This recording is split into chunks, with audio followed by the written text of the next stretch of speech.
Hello, hockey fans. Welcome to the THPN YouTube channel. My name's Carter. I'm joined by Nate, and this is a watch along for the Ducks versus the Capitals. And if you can't tell, we are repping the Ducks, both of us. So, this will be very Ducks heavy talk, but also, we'll probably praise the Capitals a little bit because a Capitals win is just one step closer to the promised land of Connor Bedard. Isn't that right, Nate? That is very true. Absolutely. And, if I had a Capitals jersey in my collection, I would have it out at least, but Yeah. I do not yet, unfortunately. One of the 8 teams that I'm missing. What are you doing, man?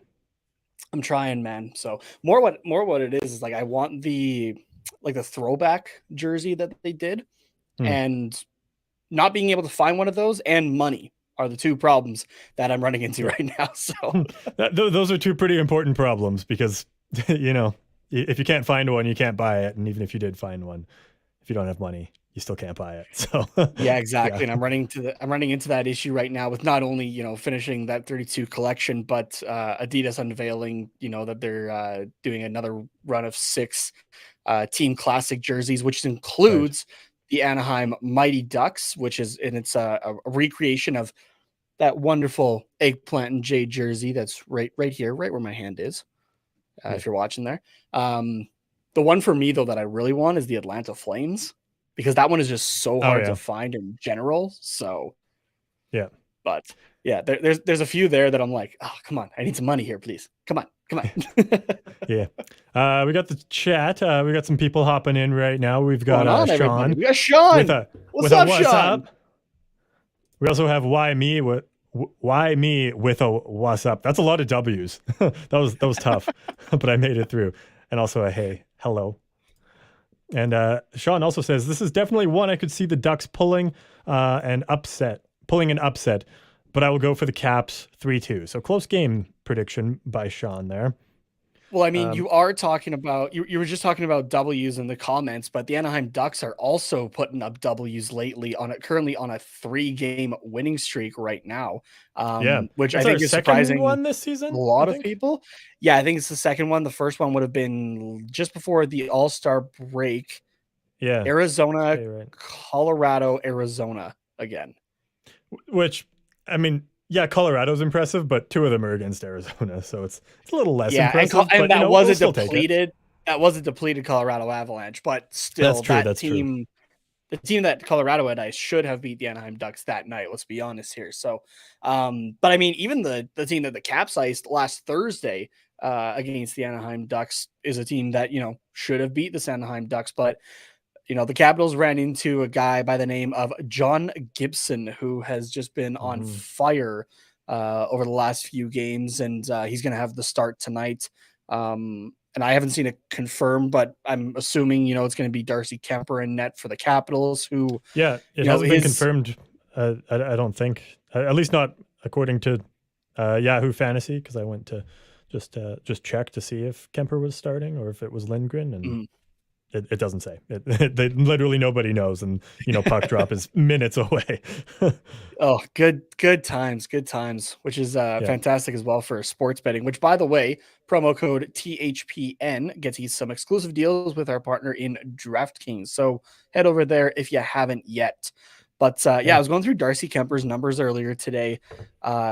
He's got a losing record on the season, which I was kind of surprised by, to be honest with you. 17, 19, and 4 on the season. Then again, though, wins, losses aren't always dependent on the goalie, especially when you go into, a save percentage of 909. Yeah, it's about average. Or I think average is about 900, actually. So just slightly above. This season. But then at 279 goals against average, 5 shutouts on the season. Yeah, he's been really... I don't want to say hot and cold, but I think it's really, his stats really show that when the Capitals win games, the vast majority of time it's Darcy Kemper stealing them, or Charlie Lindgren. Yeah. He's been great too this season. And when they lose games, it's not necessarily because of Kemper. Yeah, you could probably blame a couple on him, but I think the team itself is just very up and down right now. I don't know. I wouldn't really put that on Darcy Kemper too much, especially Yeah. considering he backed the Colorado Avalanche to a Stanley Cup last season, and the Colorado Avalanche have a lot more players than just Darcy Kemper on them that made them just a disgusting team last year. But he was a big part of it. So Yeah, absolutely. And more the down I feel like for the Washington Capitals as of late. yeah, The definitely. last watch along that we did was 2 weeks ago, and that was Anaheim versus Buffalo.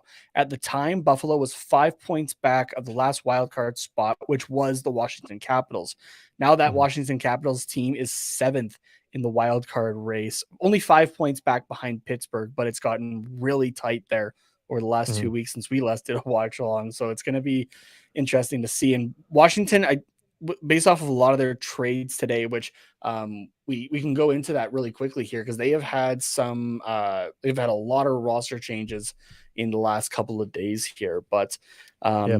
they're definitely selling just okay, let's kind of prepare for next year because you're still gonna have Ovechkin, Kuznetsov, those guys. But it's just Washington just feels like it's not gonna happen this year, right? Yeah. So they've been making We moves kind of around that.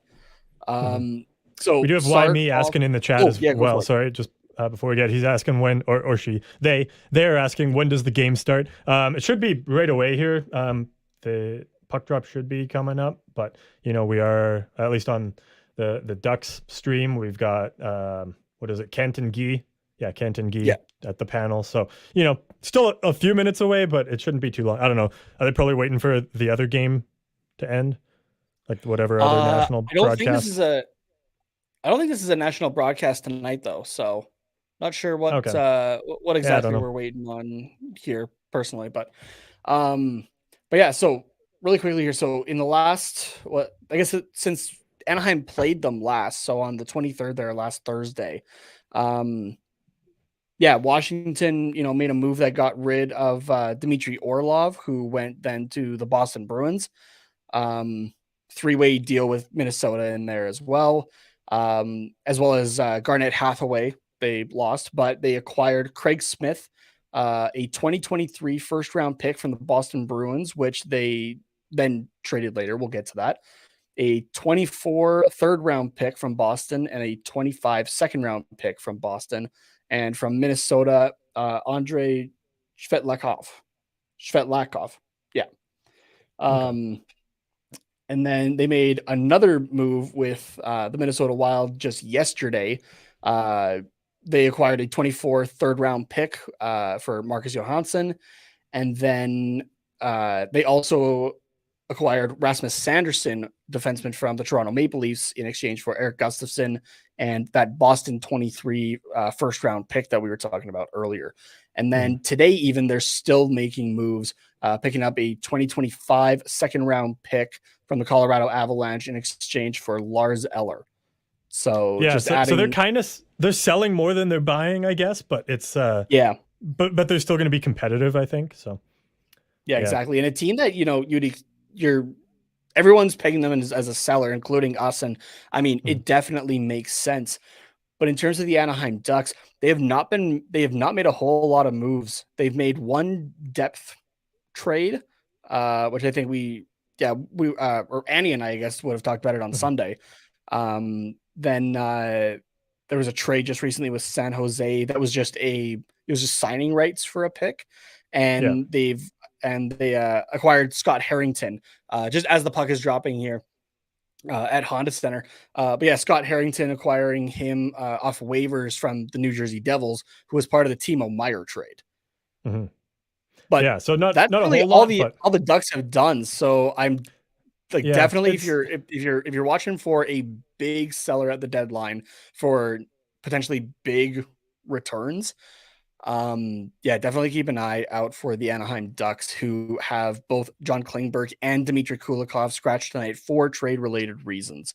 yeah, I Lisa mean, Gilman had those are put the that two out earlier guys that today. everyone kind of would have expected to go because, those are the only pieces that I think are expendable and, worth something. Um, Yeah. I mean, Henrique, I guess, could be worth something too, but he's still injured.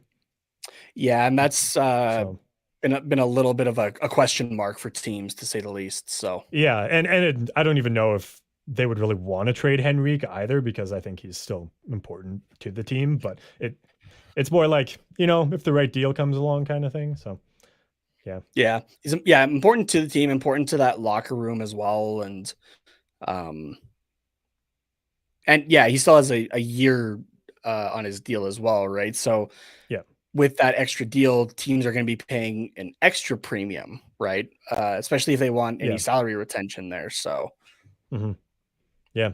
We're about a minute in, just over a minute into this game, and a couple good chances right in front of the net on both sides. Trevor Zegras, like right in front of the crease, had a good shot on Darcy Kemper, we have now confirmed is starting because he is in net that right is now. him on the ice. Yeah. Yeah. And then a couple Capitals, I missed exactly who got some good chances on John Gibson. So, but still scoreless about a minute and a half in.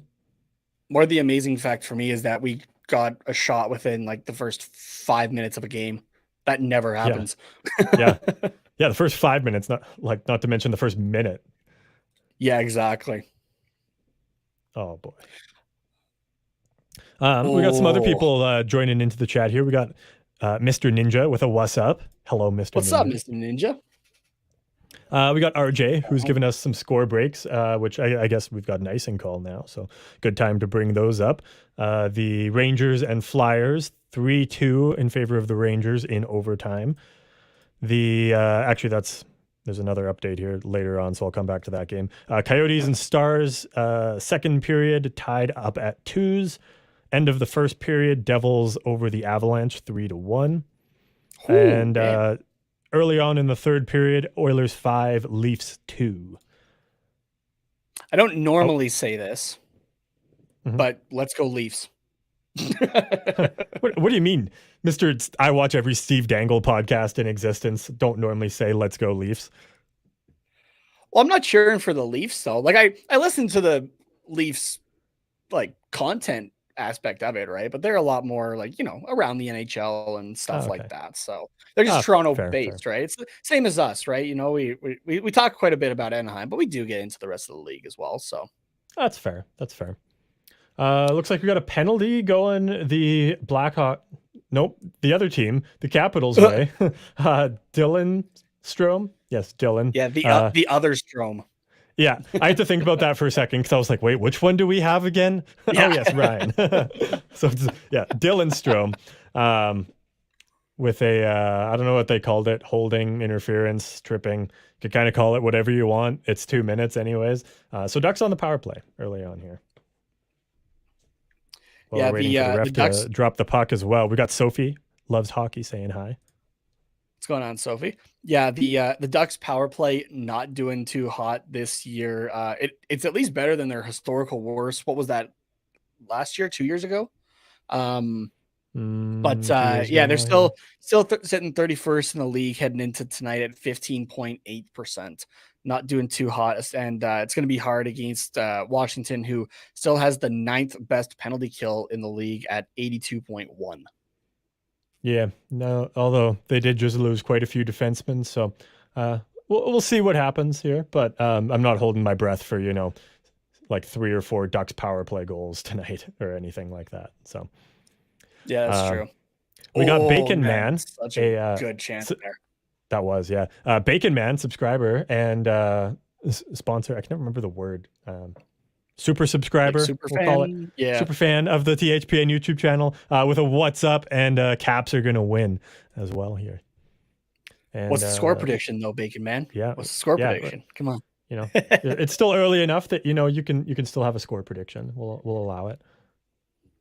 I think I'd seen in our spreadsheet that you had said 4-2 for the Caps, Nate. Is that correct? Was that for this game or was that for Chicago on Monday? I don't remember. To be honest with you. Yeah. I don't remember either. I can pull it up. This, yeah, sure. I missed our last episode, so it was just all Nate, and well, not all Nate, but Nate and Annie OD. You might know her on Twitter if you're frequent visitor of Ducks Twitter. But I did put my prediction in for this one before the game started. I think I said 4-2 Anaheim. Yes, you did. And Okay. I did predict 4-2. You're right. But I predicted for Washington. Yes.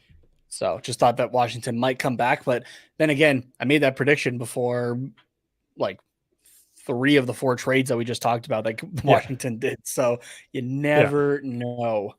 Yeah, exactly. Bacon Man says 6-1. 5-1. He corrected to 5-1 here. So, yeah. The Washington Capitals managed to kill off the first power play here. So Ducks now 0 for 1 tonight. Just tanking in the power play, even though that's not where they need to tank to get Bedard, but I'm sure it helps. Definitely helps, yeah.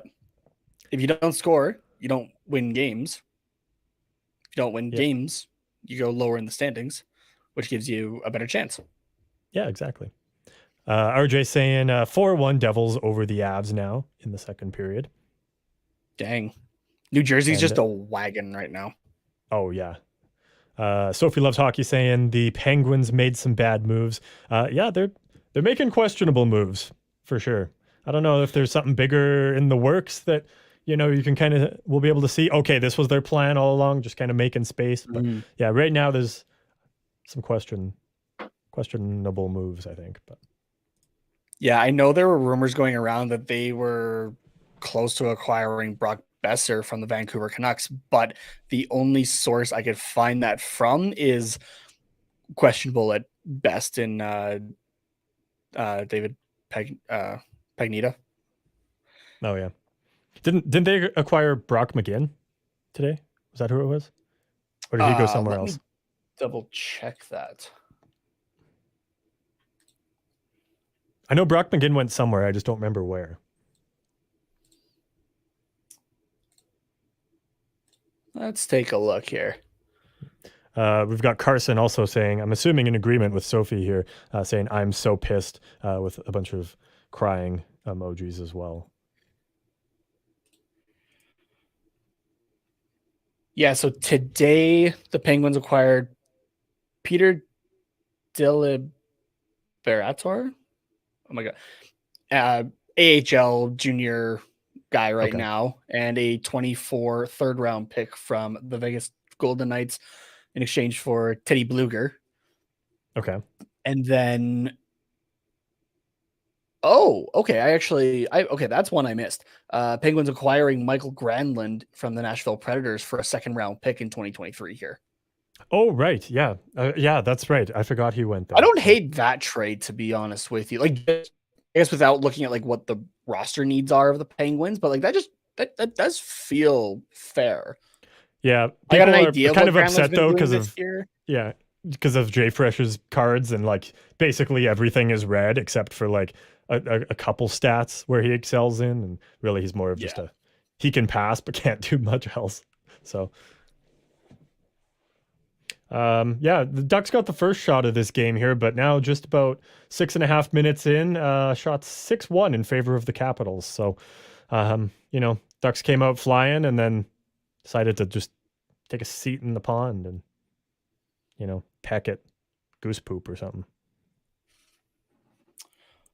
Let's take a look here. But yeah, so they've waived a few guys. That's where Brock McGinn comes into play there. Having waived Brock McGinn and Mark Friedman yesterday. Oh, right. He was on the Penguins. Yeah, that's right. Yeah. As well as Kasperi Kapanen, who, if I remember correctly, he got picked up by St. Louis. That one was a head scratcher for a lot of people, I think. Yeah, it essentially, got rid of that. When they traded for Kapanen, was that last year? 2 years ago? Yeah, last year, I think. Last year? I thought so. They essentially traded a first-round pick for Kapanen. There was some minor league players that were involved, but, not even signed to NHL deals, or like they're playing overseas and like they probably won't play in the NHL. So then by waiving Kapanen, they essentially just like gave up a first-round pick for nothing. They're just like, here, Toronto, take our first-round pick. Yeah, and that was after giving him a contract extension as well, right? So yeah, last summer, signing a 2-year deal, $3.2 million per, with the Penguins to then get waived. Damn. So yeah, I'm also surprised though that it went all the way up to St. Louis as the team to get him. Yeah, Like I thought maybe like a yeah. team like Arizona might have been wanting him or something. But Yeah, they're not really looking to add anybody though. Like they really just want to get as many assets as they can and then start fresh in the offseason. Like they really don't want anybody. So I'm not surprised that they passed on him. So even a team like Anaheim could have been could have utilized could him have as been, a yeah. right winger, right? So yeah, I don't know what his deal is, like his actual like NHL deal, like how much he's making, but I think Verbeek is also kind of in the 3.2 million. Okay, for the next how many years? This year and next is his cap hit. So it would only be for the end of this season and next year. So yeah, so that's manageable, but I think Verbeek is just like, we just want as much room as possible to be able to sign the guys that we have, and then we'll just go from there. So yeah, that's fair. That's what I think. But Bacon Man saying Minnesota Wild are definitely playoff material with Reeves. Yeah, if they can hold on to a playoff spot, then Reeves will definitely make it miserable for their first and potentially second and third and fourth round opponents. I know that goal scoring is not exactly what Ryan Reeves is known for or sought after for, to say the least. But I did see a great stat. Was that yesterday or 2 days ago that Linus Ullmark has more goals than Ryan Reeves does this season? Oof. Goaltender of the Boston Bruins. Yikes. Yeah, that's something.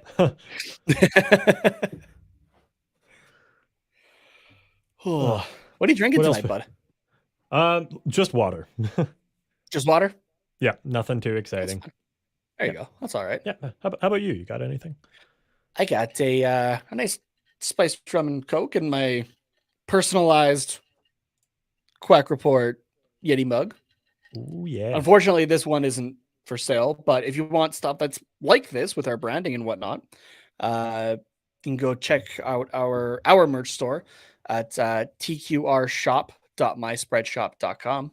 And if you also want to just check out more of us in general, you can follow our Twitter and Instagrams at Quack Report Pod, as well as subscribe to our YouTube channel, which we will be hopping over to once this game is done for post game talk and just our usual episode. Otherwise, so yeah. Which, if it's late for you, we get it. That's okay. The episode will still be up everywhere. Yeah, exactly. The episode will still be up everywhere. Like still on YouTube, iTunes or Apple Podcasts, Spotify, Google Podcasts, Amazon, iHeartRadio. I don't know, but it's all of them. Wherever you listen to podcasts, it'll be there. Yeah. Cool. That was the first sip of that. It's very rummy. A spicy rum. Spiced rum. Spicy spiced rum, one might say. Yeah. 5-1 Devils now over the Avalanche. Man. Just making a statement there against the defending Stanley Cup champions. So it's that's wild. And the Ducks now finally give up the first goal on what's that, the 8th or 9th shot? 9th shot by the Capitals there. I missed who it is. Martin Feravari. It appears to be. Yeah. Yeah, just for a defenseman, he was down pretty low, but that's on the Ducks, I think, if you let a defenseman shoot and score on you from the bottom of the face-off dot. With that much time and space as well. In fairness, we are missing 2 defensemen tonight. I guess. If we have... Okay, wait. Drysdale's out with injury. Vakanainen is out with injury. Klingberg is scratched. Kulikov is scratched. Yep. Who the fuck do we have on defense? We would have Fowler. Let me read it off. Okay, yeah, no, go ahead. Yeah. Cam Fowler, Simone Benoit, Scott Harrington, the newly acquired. Right, okay. Yep. Makes sense. Who's wearing number 17, just to let you know. Interesting choice Kevin for a defenseman. Shattenkirk. I forgot about him. Nathan Beaulieu. Okay. and Colton White. Okay. So guys that we have seen this season, NHL Yeah. players' names, I suppose. They do play in the NHL. Yep. Yeah. So that's about what you can say about that. Yeah. I did momentarily forget about Scott Harrington, and I am still trying to forget about Kevin Shattenkirk. So, yeah, those are the two names. You can forget about him after the trade deadline. You think so? Well, he's either off the team or you just ignore him on the ice, because there's sometimes honestly where it's better if he is on, because he'll cost you. So yeah, like when what game was that? I think was that Monday night, I think, against Chicago. Here, actually, I can double check. I just know I texted you just as the game was going on. I was just like, for fuck's sakes, Kevin. yeah, that might have been Sunday. Did they play Sunday or Saturday? Maybe Monday. That was Saturday's game against Carolina. Yep. Oh yeah. Yeah, the text just says fucking Kevin, and then it has the like the facepalm emoji. Yeah. Oh boy, and I was sorry for the yawn. That's all good. I was like a mishandle at the blue line, wasn't able to keep up, and then took a penalty on the play, which got rid of the Ducks power play that they were on at the time. Yeah, that sounds about right, honestly. Yeah.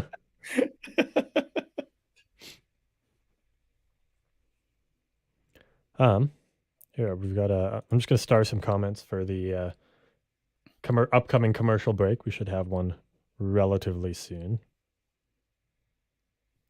unless Milano scores here. Do you think he does the dish again? I don't think he does it again, but I did enjoy that he did it. Like I was talking with Annie on that last episode there of the Quack Report, just that, I thought it was kind of like his little reminder to Pat Verbeek. Like, hey, you gave me up kind of thing. And I mean, like, again, Washington has made some moves over the last little bit, but Milano's been a good player for them since being acquired and getting back to the NHL there after a few games in Hershey. Like, I'm still I'm honestly still a little puzzled as to why Verbeek didn't give him a qualifying offer at least. But yeah, I mean, I think you kind of touched on this with Annie on the episode, that there's speculation that he's not a great locker room guy. Obviously we'll never know that, and it is just speculation, but it's it just seems weird that kind of wherever he goes after a year or two, he just kind of gets let go despite being all right as a player. So yeah, I don't even know for Anaheim if it was necessarily the rumor was even like that he was bad in the locker room. It's just that Eakins didn't like him.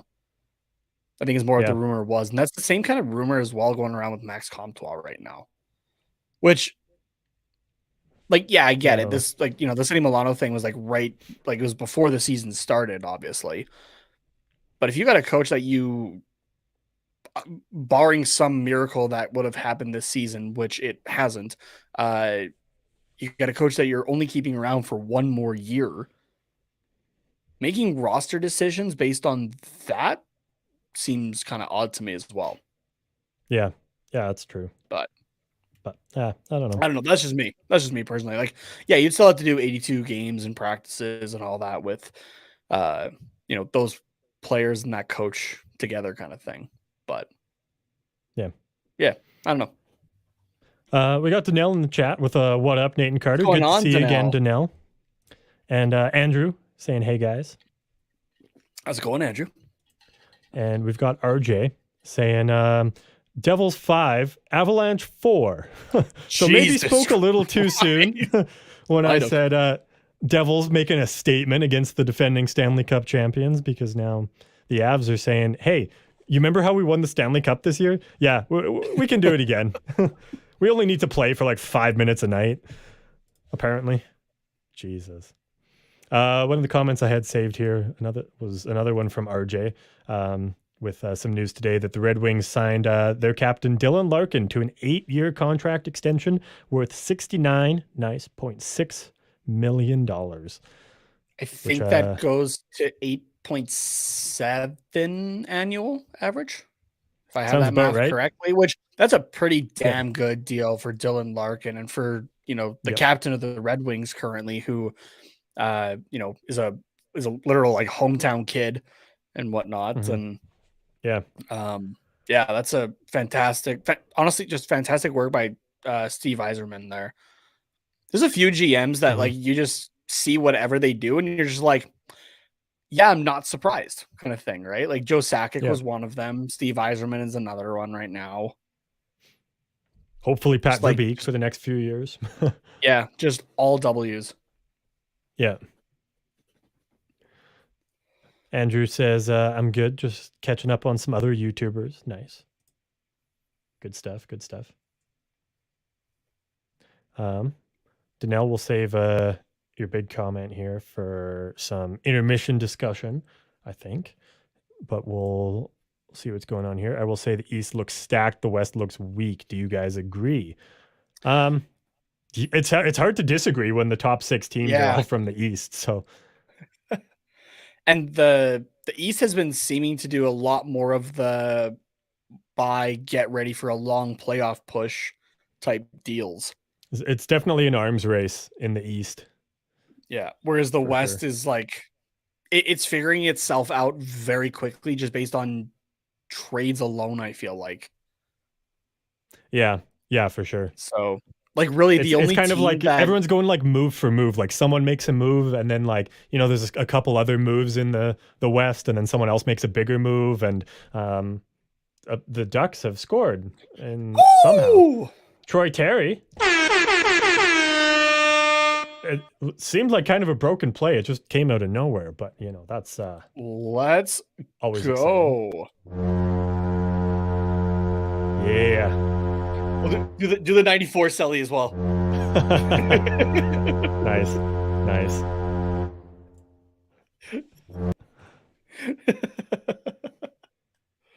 Oh no, just a sneaky shot through the screen Roy. of who is that? I don't know who the defenseman is for the Capitals there. I want to say McMichael, but don't totally know.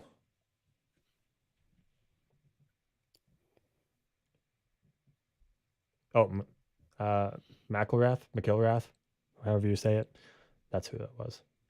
So yeah, Ducks so far lucky to have this game tied 1-1 with shots 13-4 in favor of the Capitals. And not too long ago, the Ducks were just sitting at 2 shots as well. So, God damn. Andrew asks, also, how are you doing? I'm doing pretty good. I don't know how you're doing, Nate, but I am exhausted, but I'm here and I'm having a good time. Yeah. I've wrote 3 midterms now this week, and it's only Wednesday. I have another one tomorrow at 9 a.m. That's just unnecessary. Yeah, it really is. Silfverberg was showing off some wheels here. And Oh. Was that Comtois that almost snuck that in? Oh no, Jones. Yeah, Jones has been going. He was feeling it last game as well, putting up a goal there. And the last few he has as well, too. who's got Silfverberg as well. He scored in the last 3 games. He's feeling it a little bit too, which is it's good to see Silfverberg scoring again. Oh, for sure. He's got 9 goals on the season, 3 of them coming in the last 3 games. Was that not blatantly offside? I swear that puck came like a foot out, and then the Caps passed it right back in, and there was nothing. I don't know. Obviously, it doesn't matter now because we're long past. But yeah, Troy Terry now on a 4-game goal streak. Love to see it, especially considering he had a pretty rough goalless streak too. So yeah, and returning from injury where he didn't even get to play the entire first period. after the All-Star game, which he participated in. Mm-hmm. We got Angus McWhorter saying, "Hey, Nate and Carter, how are we doing?" Angus, Good to see buddy. you, Angus. Doing pretty good. How are you, Angus? He said this was to Andrew, but he says not bad here, so that's good. That's good. Andrew also saying Grant is doing the Leafs game, Leafs Oilers game, one might say. So that should be over relatively soon. Last update we got from RJ was 5-2. It appears to still be that way. 2.5 minutes to go in the period there. So, we won't blame you if you hop over to say hi to Grant and see how things are going for the last few minutes, just as long as you come back here. And make sure to let everybody else know to come join us once that game is done as well. That too. So, yeah. And, before you go, you might as well leave a thumbs up. Give that like button a click there to just boost up the viewership of this video. And if you haven't as well, you can, and if you're on your way over to see Grant and the Leafs and the Oilers, you can give a thumbs up to him over there as well if you like what you see. What else we got here for comments? I was going to say as well, if you're really enjoying us as well, there is a little $sign just below the chat there that you can donate to us. Our bosses at THPN are very kind, and any money donated on that during this stream will be given directly to Carter and I as well. So no pressure to only do it if you're willing and able, but it would be greatly appreciated as well. So, but even if just give a like, give a subscription, and even if you wanted to do that on our stuff as well, that's pretty damn good too. Yeah, we're all good with that. Yeah. The like and subscribe is the big one, and the subscription gets you into the chat as well, which makes things a little more fun for us too, so that we can during these commercial breaks have something to talk about, and that's all thanks to you guys. Plus, it's good to see some familiar faces as well. We don't do these super often, Nate and I, but we will be doing them for the next 3 Wednesdays, this one included, with the Ducks playing the Caps this Wednesday, and then somebody else next Wednesday, and then someone else the Wednesday after that. And I don't remember who it is.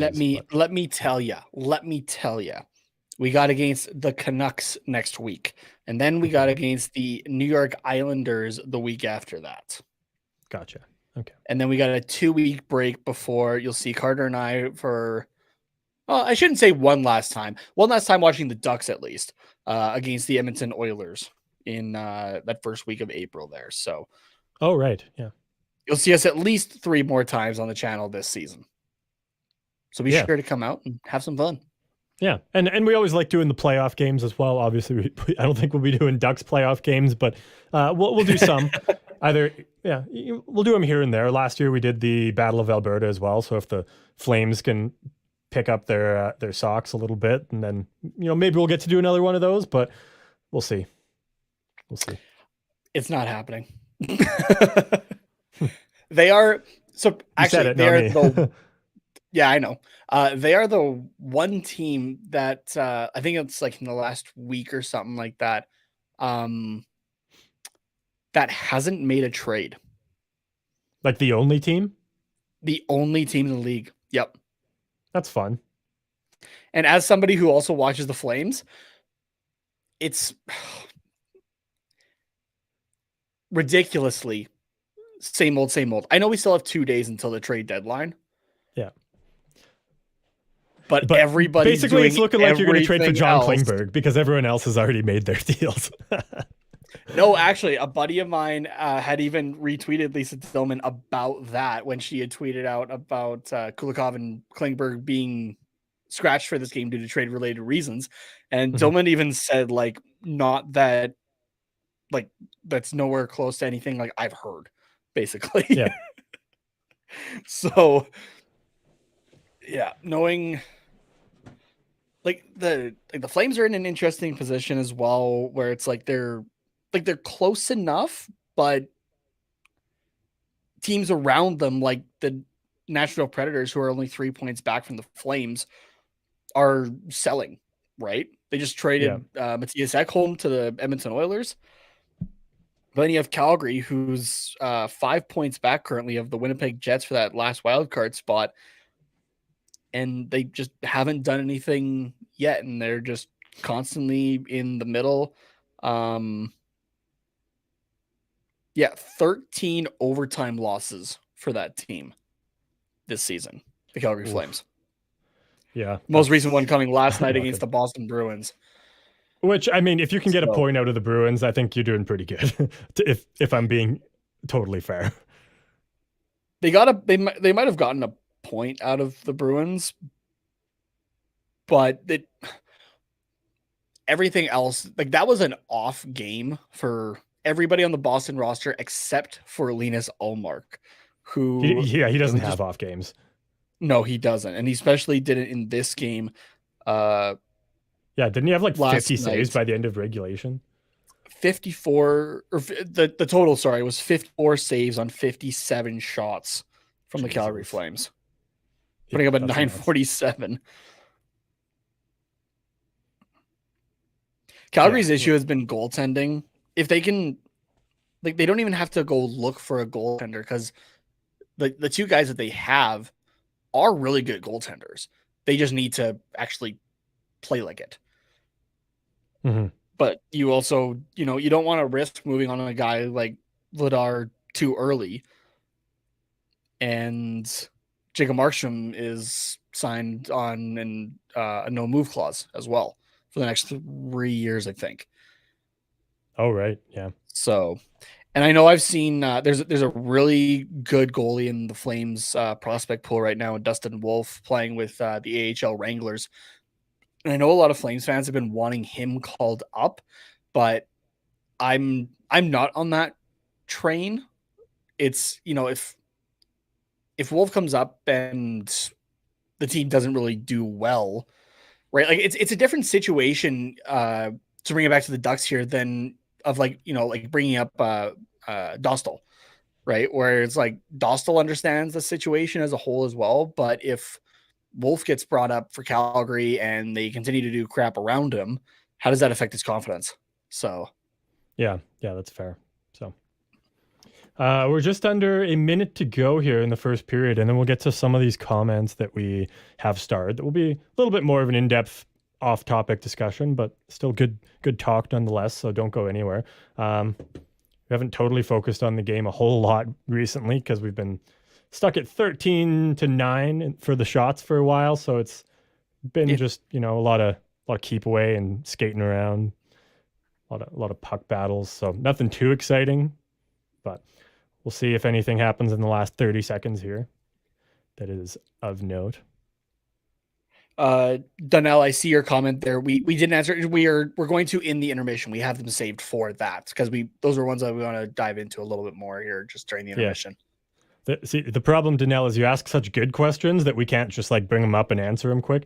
Well, actually, we tried to. I tried to do that with one, and then the Ducks scored, and then we never went back to it. But we will go back to it. So don't worry. 6 seconds to go here, and then can get some intermission. Get a break. Players can get some break in the intermission. I don't know what I'm trying to say. This is going to be a long episode if I can't even like form a coherent thought and we're like already not even like at the You're end not of the even the one period. drinking. Yeah, I know. Oh, Christ. This has been the longest minute of hockey I've ever seen in my life. Went from like, I don't even know like what's been going on, but we've had like offsides and like hand passes and pucks over the glass and like, Christ, can we just call it? Literally nothing has happened. Literally nothing. There we go. Now it's done. Okay. We've got Reniel hopping in just at the end of the period for some intermission talk, probably. So if you guys have more questions that you want answered, either about hockey or not, it can be about, trades that either of these teams have made or trades that other teams have made, or, it can be like Danelle here and ask us about superhero movies, which we'll get to just on the other side of the break. So yeah, if you got anything that's, on your mind, you're just itching to ask, let us know. And we'll get to it in just a couple of minutes here.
All right. Welcome to the first intermission smorgasbord, I guess, of conversation that we're about to have.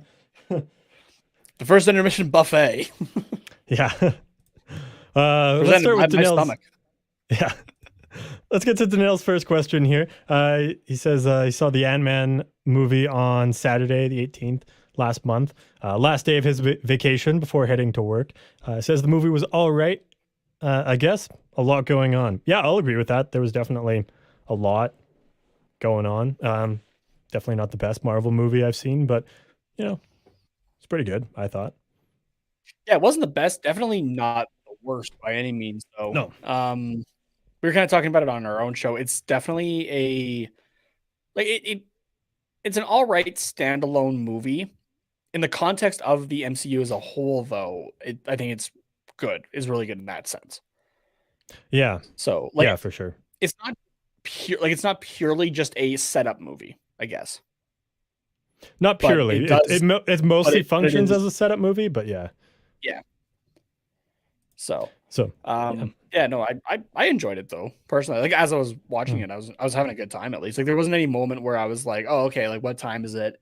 Like how much longer do we have? Kind of like humbug kind of thing. Like I was enjoying every minute of it. So yeah, for sure. Yeah, it's I thought it was a good length in that sense too. Like it, there was enough character development because obviously we met Kang kind of for the first time on the big screen we met Kang. I guess. So that version of Kang. Yeah. So it was good in that way, and it was really more of like a Kang movie than an Ant-Man movie, but it was it's still pretty good there. So yeah, there was something interesting that I came across, and it was the writer of that Ant-Man movie, who's also going to be writing the next Avengers movie, Kang Dynasty. Mm-hmm. He confirmed that the Kang variant that we saw in Loki was that was actually the deadliest one, because he's the one who did prune all of the different timelines. Yeah. So with him gone, all of the Kangs are kind of left unchecked. Mm-hmm. So Yeah, so it's interesting to say the least. But yeah. Donnell also says, I think the NHL trade deadline is going to be boring because a lot of teams doing a lot of trades now leading up till Friday. Yeah, there's not a lot of names left on the board. There's not a lot of teams that are um, that like have moves to make. Like I think a lot of teams will still make moves, but they're not going to be the big deals that people are going to tune in for. It'll be like, oh, this team traded for this bottom six forward or this depth defenseman or something like that. So yeah, I think you might be right in terms of like it might not be as many big names going around, but I think some of the like a lot of the teams that are especially out of the East that are making those moves to the playoffs, some of them have also set themselves up for tomorrow and Friday. One oh, for being sure, for sure. the Toronto Maple Leafs, who acquired a first round pick. That would have been from Washington for like that Boston pick, right? So that's something Yeah. that they could still utilize. I know the rumor going around is that they're looking potentially for a goalie. Might I offer a Anthony Stolarz or a 3 years left on his contract, John Gibson, by chance? Yeah. Um, Yeah. Someone but I brought that think up in like the chat. Oh, it was Andrew. He said, yeah, do you think John Gibson will go somewhere? Yeah. The yeah, issue I think will be the salary because I don't think the Ducks will want to hang on to the salary for the rest of his contract, but the yeah, Leafs also can't take on the whole salary, I don't think, unless they move out quite a bit of money. So, I mean, we'll take Austin Matthews off your hands if that's what it takes to. yeah, exactly. If you really want John Gibson, I think a first and a Austin Matthews would be fair. But Anaheim's better than Arizona, right? yeah, But yeah, no, I think some of those teams have just kind of gotten themselves set up for Thursday, Friday. Um, Hmm. but some of those other teams though, like I said, we haven't seen anything out of Calgary yet, right? Like those teams that are looking like just on the outside in. So Calgary on the west, we'll say. And then in the East, though, there's a lot more, right? Like I'm kind of wondering, does Buffalo maybe do something? Does Florida try one more move? Ottawa made a move for Jacob Chikrin today. Do they maybe do something? Even Detroit there, right? Like, which it sounds like they're more going to stand pat with where they are with where they're at. But those three teams in particular, I kind of wonder. So, and you still have the Islanders and the Penguins, who they want to keep their wild card spots. Do they maybe make another move or two? So yeah, yeah. it'll So definitely be interesting to yeah. see. Kind of like there is some potential moves in play still, I would say, but I Oh, for think a sure. lot Yeah. of the Yeah, I mean bigger Klingberg things got dealt with is now up the number one front. defenseman left. So Yeah, exactly. he's yeah he's like yeah we've talked a lot about how bad he's been this year, but I mean he's still an NHL player and he's still got a spot on Mm. a lot of teams. So Well, and he's popped off over the last like 10, 12 games as well to like what people kind of expect out of him. yeah, So, kind of popping off at the right time, hopefully for teams to, give good consideration for him and offer Pat Verbeek a pretty good package to say the least. So, hmm yeah, for sure. Some score updates as well from RJ. We've got 5-2 Oilers over the Leafs as a final score now. And end of the second period, Devils 6, Avs 4. So Devils extending their lead just a touch now, but obviously that game far from over. Andrew's upset that the Leafs lost 5-2, says embarrassing game for us. And it's against the Oilers. I mean, like Connor McDavid had the first goal alone, right? First guy to yeah. hit 50 goals this season, and like we're not even at the trade deadline, which is ridiculous. Mhm. So Yeah. Also, I didn't even like pay attention to this really, but McDavid has 5 straight multi-goal games. Like he scored 2 goals in the last 5 games, which ties him with Lemieux and someone else, probably Gretzky yeah, at I think it's 5 Gretzky. as like the longest goal streaks, or sorry, as for the second longest multi-goal streaks. There's 2 guys from like the 20s that have 6. So Damn, that's crazy actually. yeah. Just when you Angus, think you've seen the peak of Connor McDavid. yeah, right. He just like finds something else to impress you with. Angus says, well, it's not a Marvel movie. I want to see Cocaine Bear. I don't know anyone that doesn't want to see that movie. I want to see it. Just the premise of it is just that wild. Like, no pun intended. That, yeah, I want to go see that. Yeah, it's based off a true story, hey? Yeah, which is even crazier, I think. Like, yeah, I'm sure a lot of it is like blown way out of proportion and just like ridiculous, but I mean, it's there's obviously some truth to it, and yeah, it just looks like it'll be a good time. That might be a cheap Tuesday movie if I have like a kind of like a break from school for like a day kind of thing. It'll probably still be in theaters when you're done, like end of April ish. So yeah. Otherwise, if it's on home, like on digital or whatever, I will definitely be watching it. So yeah. Angus says it sounds funny to him, which I agree. That would be good. Sounds like it would be a decent movie. Yeah. RJ giving us an update on the other 8 p.m. game, or not 8 p.m. where we are, 7 p.m. Pacific. The other late game that's going on right now. Hurricane 0, Golden Knights 0, nearing the end of the first period there. There was a question from Ranil earlier about I'm assuming he's meaning like the Patrick Kane trade, unless I'm missing something about Street, him getting a street in New York, something like that. But it's definitely gonna be. Have the Rangers even played with him yet? Kane, no, because he was just traded late last night, and I don't think they played today. Yeah, right. Yeah. Oh no, obviously they did. They played today against Philly. I'm checking right now to see if he was in the lineup. No, he wasn't in the lineup yet. Yeah, I didn't think so. Either way, it's gonna be really weird to see him not in a Blackhawks jersey. It's gonna be really weird. Yeah. Oh yeah, for sure. But yeah, to the Rangers, I'm assuming he'll still be 88. I don't think the Rangers have an 88. Yeah, I don't think they do. So yeah, there was people like a few days before the trade even happened already wearing like New York Rangers Kane 88 jerseys. Imagine if the trade hadn't happened. Where do people find these jerseys that like it's just like instantly it's like I want a Patrick Kane Rangers jersey and it's 3 days before he's even traded, like boom, now I have it. Like where the fuck do they find those? Just get them custom made. It'd be like getting a blanket and getting them custom done up. Yeah, but how? Like it takes weeks for me to get a custom jersey. I don't get it. It depends, I guess, on what type of customization you're doing. Because like, say like the one Flames jersey that I have that has my name and my old number on it. That one was just like a heat pressing at a place like a sports store that sold them in like a mall nearby. Mm-hmm. So like that one was able to just be done like in a couple hours.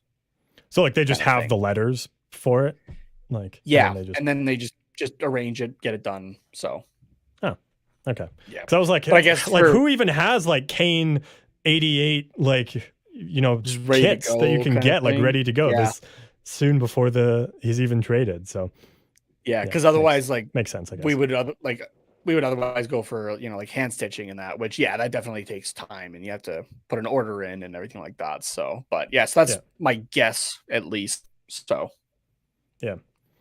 but every time I just think like, man, if that trade doesn't go through, right, then you're like Montreal Canadiens fans who have Shane Wright jerseys for Montreal, but not a thing.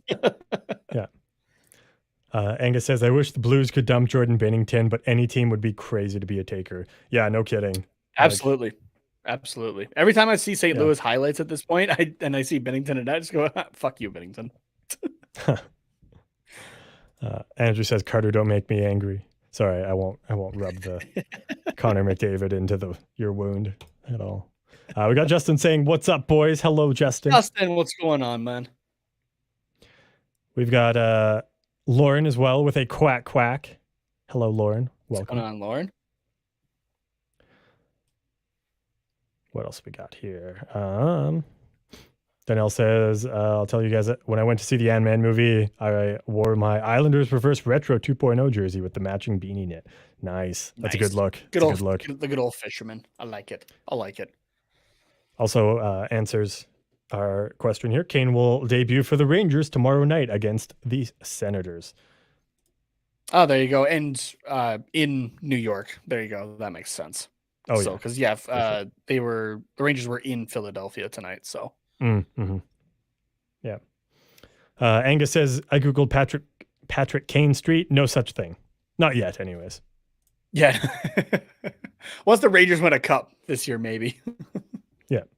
And RJ says, if you want to tune into that game, the Sens and Rangers, that'll be 7 p.m. Eastern time, probably. Well, no. 7 p.m. local time? What? I guess that'd still be Eastern time. Yeah, that'd be Eastern time. I'm just going to double check as well if anybody by chance is doing that if anyone's doing a watch along for that, we'll shout that out. Just check it here. Let's take a look. Anybody doing it? Danelle says, I saw someone on Twitter of a man wearing a Reebok Kane 88 jersey, and he will wear number 88. Nobody on the Rangers is wearing that number. Yeah. There you go. Yes, Neil will be doing that game tomorrow at 7 p.m. Pacific time. That would be very late for the East Coast. It's probably supposed to be 7 Eastern. Yeah, I think it's supposed to. Let's have a look see here. Yes. Yep. 7 p.m. Eastern time. I will edit that for Neil. Yeah, good call. So that'll be 4 p.m. Pacific. There you go, Neil. You're welcome. Danelle also says Meyer has not debuted for the Devils. He's still injured, will debut in a few days.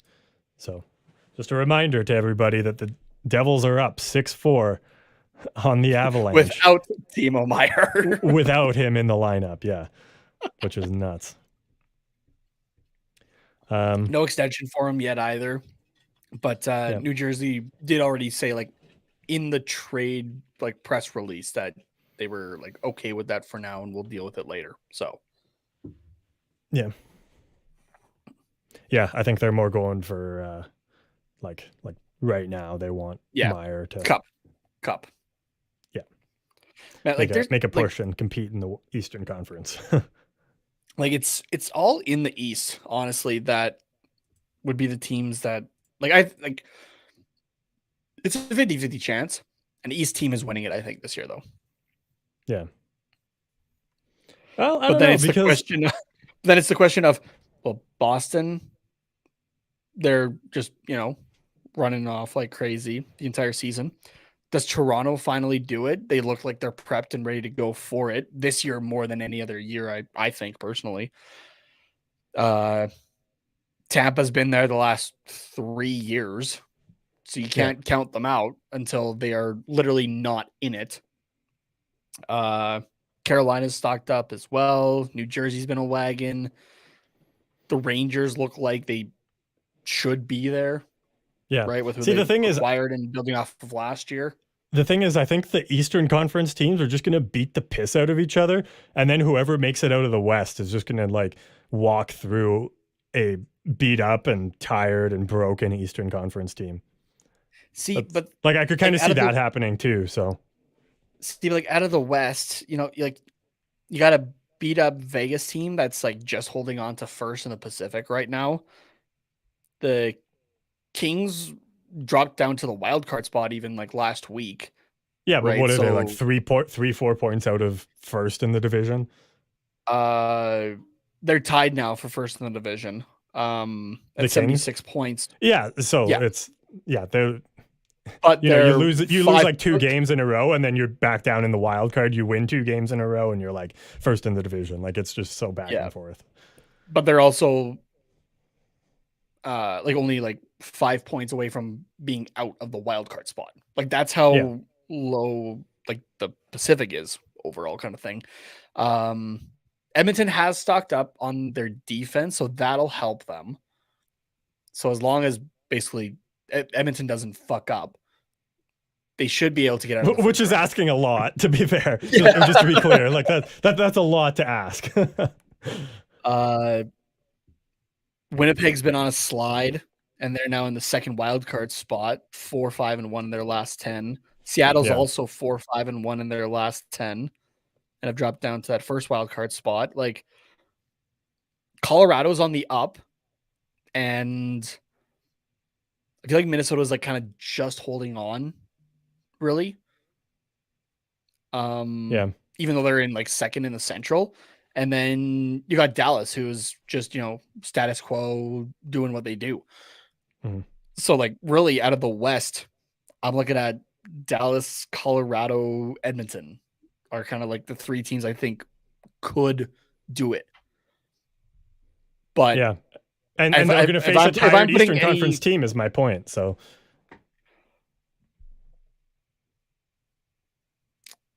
yeah, like even Boston, I can see your point. Yeah, like even Boston, who's the favorite to make it out of the East because they're just disgusting this year. Like, they're still going to have to face Carolina. Oh yeah, good call bringing the stats up since we're I just realized into the period already. And Washington is on a power play. Ryan Strome took a penalty there, so like they're going to have to face Carolina probably at some point, or like Toronto, Tampa Bay, New Jersey. Like, every team they face is going to be like an Eastern Conference final still, even though like, yeah, they're the Boston Bruins, and they're probably going to win in like 6 games, maybe 5 even. Like, they're still going to be tough games because teams know that they have to show up. So it's going to be So it's going to be a lot of effort to make it out of the East. So how it's looking right now, Toronto, Tampa, New Jersey, New York, Rangers, which that's going to be a fun series to watch. And then you got, looks like Boston, Pittsburgh, Carolina, and the Islanders will be the matchups there. And then in the West would be LA, Edmonton, so a rematch of last year's first round. Minnesota, Colorado. And then you got, looks to be Vegas, Winnipeg, Dallas, Seattle. Okay. Interesting. Yeah. We've got a couple. We've got Diggs BTW7 with an A. What's up, G? From Twitch. What's going on, man? Welcome. We've got Andrew saying, I'm heading out now. Have a good night. See you later, Andrew. Good to have you around again. Yeah. I did see Andrew in the chat earlier asking if we wanted Matt Murray. No. I'll say what I did back in terms of, the Penguins move to hold on to him instead of Marc-Andre Fleury in 2017 for the expansion draft. That's a mistake. No thanks. Yeah. And Danelle's question here, we'll see if it's an easy answer. Let me ask for hockey in the New York metro area. Who do you think won the trade between the Rangers and the Blackhawks? Yeah, no, that's not an easy question, but Devils and Sharks. And will you think the Islanders will do a trade or stay pat? Oh, so we got 3 questions here. Okay, so here, I can go through it, actually. Rangers, Blackhawks. Rangers win that if they win a cup this year. Automatically. Rangers win that if they win a cup. Otherwise, the Blackhawks retroactively win, basically, because they had Patrick Kane for 3 cups and got 2 draft picks out of them. So the Devils, it doesn't even really matter what they turn in, what those picks turn into either, because they didn't just like let Patrick Kane retire. Exactly. Devils and the Sharks. Devils get Timo Meier. Same thing. If they win a cup, they're good. The Sharks got some draft picks out of it and got a, what could be a potentially rough contract off their books. But then again, it's Timo Meier at $10 million. I would much rather take that than, as good as he's playing, Erik Karlsson right now at 11. Yeah. So kind of depends on that. And then will the Islanders do a trade or stay pat? They'll do a trade. Lou is just super quiet, basically. It's going to come in 2 minutes to the deadline. and that's it. Yeah. Like the deadline will pass and like then the trade calls will have gone through kind of thing. Like it's last second. If you hear about the Islanders doing anything that's not like a confirmation basically that they've done something, whatever that deal was is now nixed because Lou Lamoriello doesn't like things getting out. So yeah. We just let Martin Ferravari walk down to the bottom of the circles again and like make a pass to Tom Wilson, who was unchallenged in front of the net. Just want to make it known that that is something that is allowed to happen in this game. Yep. Are you surprised? No, I'm not. I'm just saying it's stupid.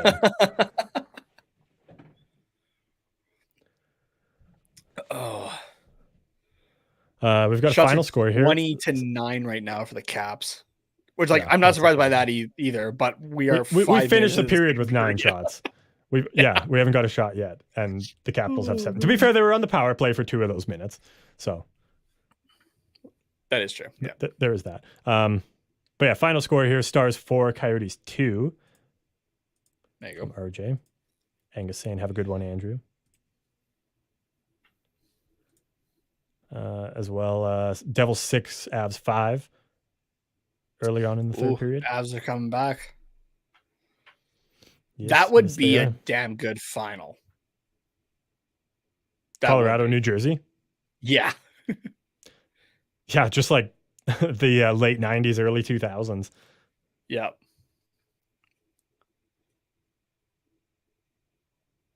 Yeah, you're right. That would be. As soon as you said that, I was like, no, it wouldn't. That would be awful. But no, actually, it would be pretty cool.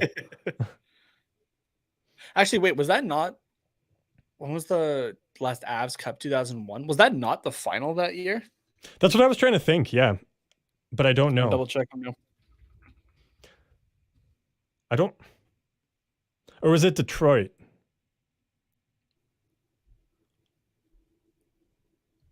Damn, I'm good. Yep, 2001, Colorado and New Jersey. It was? Okay. Captains at the time, New Jersey had Scott Stevens. Oh, wow. Nice. It's a name I haven't heard in a while. Yeah. And captain for Colorado, Joe Sakic. Yeah, that one doesn't surprise me. Yeah. And the Conn Smythe winner that year was a, you might have heard of this guy. David Abisher? Oh, okay. I guess Abisher was that's the name I haven't heard in a while. Jesus Christ. Honestly, whenever I think of Avs goaltenders, I think of Abisher before I think of Waugh, just because I had played the shit out of NHL 06. And the one thing I heard all the time was great save, Abisher. From, I don't even remember who did the yeah, it was them.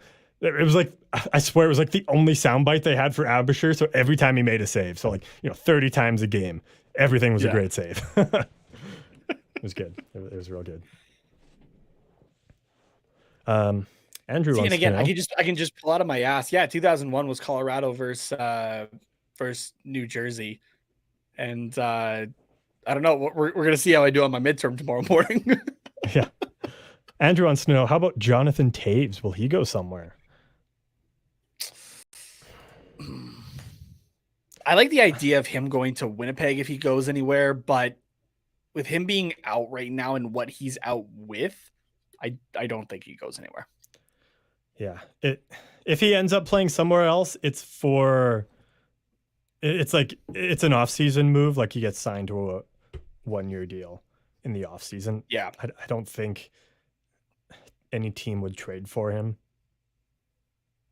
Yeah, not right now. I just don't even see, not even like a team that's just looking to like, take a contract. And I don't even know if Chicago would do that. Like, because like they're not trying to make a push and clear space or anything. So yeah, I don't know. Yeah, no, they're just making a push for Bedard. That's all they're trying to do. So yeah.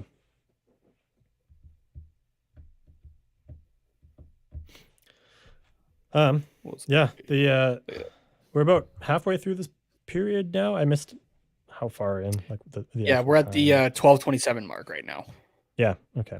And Ducks have managed 1 shot so far in the period. Capitals 9, which is as many as the Ducks got last period. So we're doing well. The Ducks just suck in the second period. It's like it's got to be something with the long change that they just like, I don't know, forget that it exists, and then other teams take advantage of it because they are just drastically outshot every second period, and I don't get it. Yeah, I could definitely see it being a long change. Yeah, they just for some reason just kind of like fall asleep as a whole. Yeah, let's get like the I don't know. And it's I always get like the it's not even like the entirety of the second period. It's the like first 10 minutes of the second period. Every yeah, time. And then they just can't really get back into it. It seems it's like I don't know. I get like the post lunch, like mid afternoon sleepies most days. So I wonder if this is just like the equivalent for the Ducks. It's like, you know what? We pounded back a couple slices of pizza in the first intermission, and now we got full bellies and a little sleepy. Yeah. What's the thing in Turkey? It's like the I don't remember. Oh, It like starts with a whatever. T. Whatever, like chemical, like makes you that's just sleepy. in it. Yeah. Yeah, I want to say. Yeah, I don't know. I have no idea. I'm not even gonna guess, but Turkey sleepy chemical. Google will understand me here. Tryptophan. See, I knew it started with a T. Yeah. That was a nice save by Gibson there as well on it's Backstrom or Strome there. I think it was Backstrom. Yeah, it's good.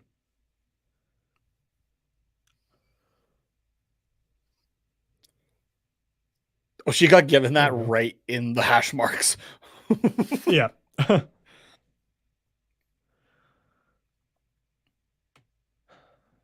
I still can't stand the stupid puck trail. I was just about to bring that up. Thank you for bringing it up. Yeah. Like, I can sometimes look past it, but like, why? Why is it necessary? If you just show the names of who has it, that's good enough, I think. You don't need the drag with it. That's not even on the puck itself. Yeah. What I would be okay with is if it was like a pen and like the puck just, wherever it went, it just left like a permanent black mark on the ice that was like CGI'd over. So by the end of the game, it was like the whole ice was just black. All covered. It would look awful, but I think it would just be funny. Andrew agrees here. Not good. The Capitals game looks to be on NBC. So yeah, they're not they didn't have to deal with that. Oh, okay. Just a Bally thing. So but it's okay because we might probably only have it for just this season. So yeah. Are they finally blowing the play down from when Gibson took the shot right in the mask and it came loose? Looks like. Yeah, he literally turned around and like stared at the ref afterwards and was like, "Hey, my mask is loose." No. The mask wasn't loose. The dangler, like the plastic piece, snapped in half. Oh, he has to get a new one put on. So he might. Yeah, he's just gonna swap masks here. Yeah, it's a little easier. Yeah, that's faster to do. So.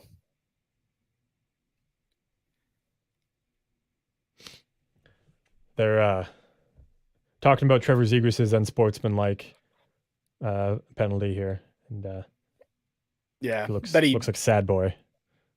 Yeah, I get the feeling he might have been benched. We'll have to keep an eye on him here, but we'll see. Yeah. Okay, so we're at the 10-minute mark. Let's see how long until we see him next. Yeah, because the penalty just ended. So.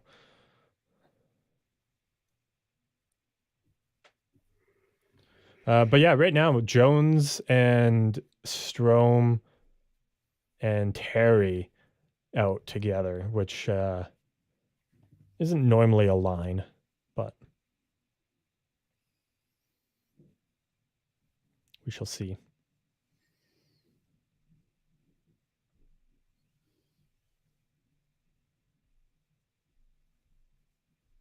Shots 24-10 in favor of the Capitals, in case you're curious as well.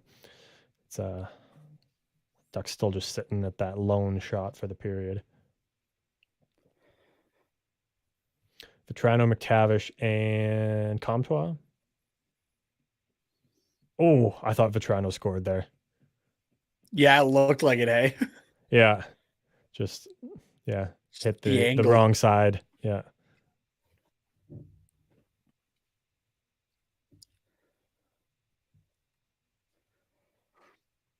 So if you want to hear something interesting here, I do.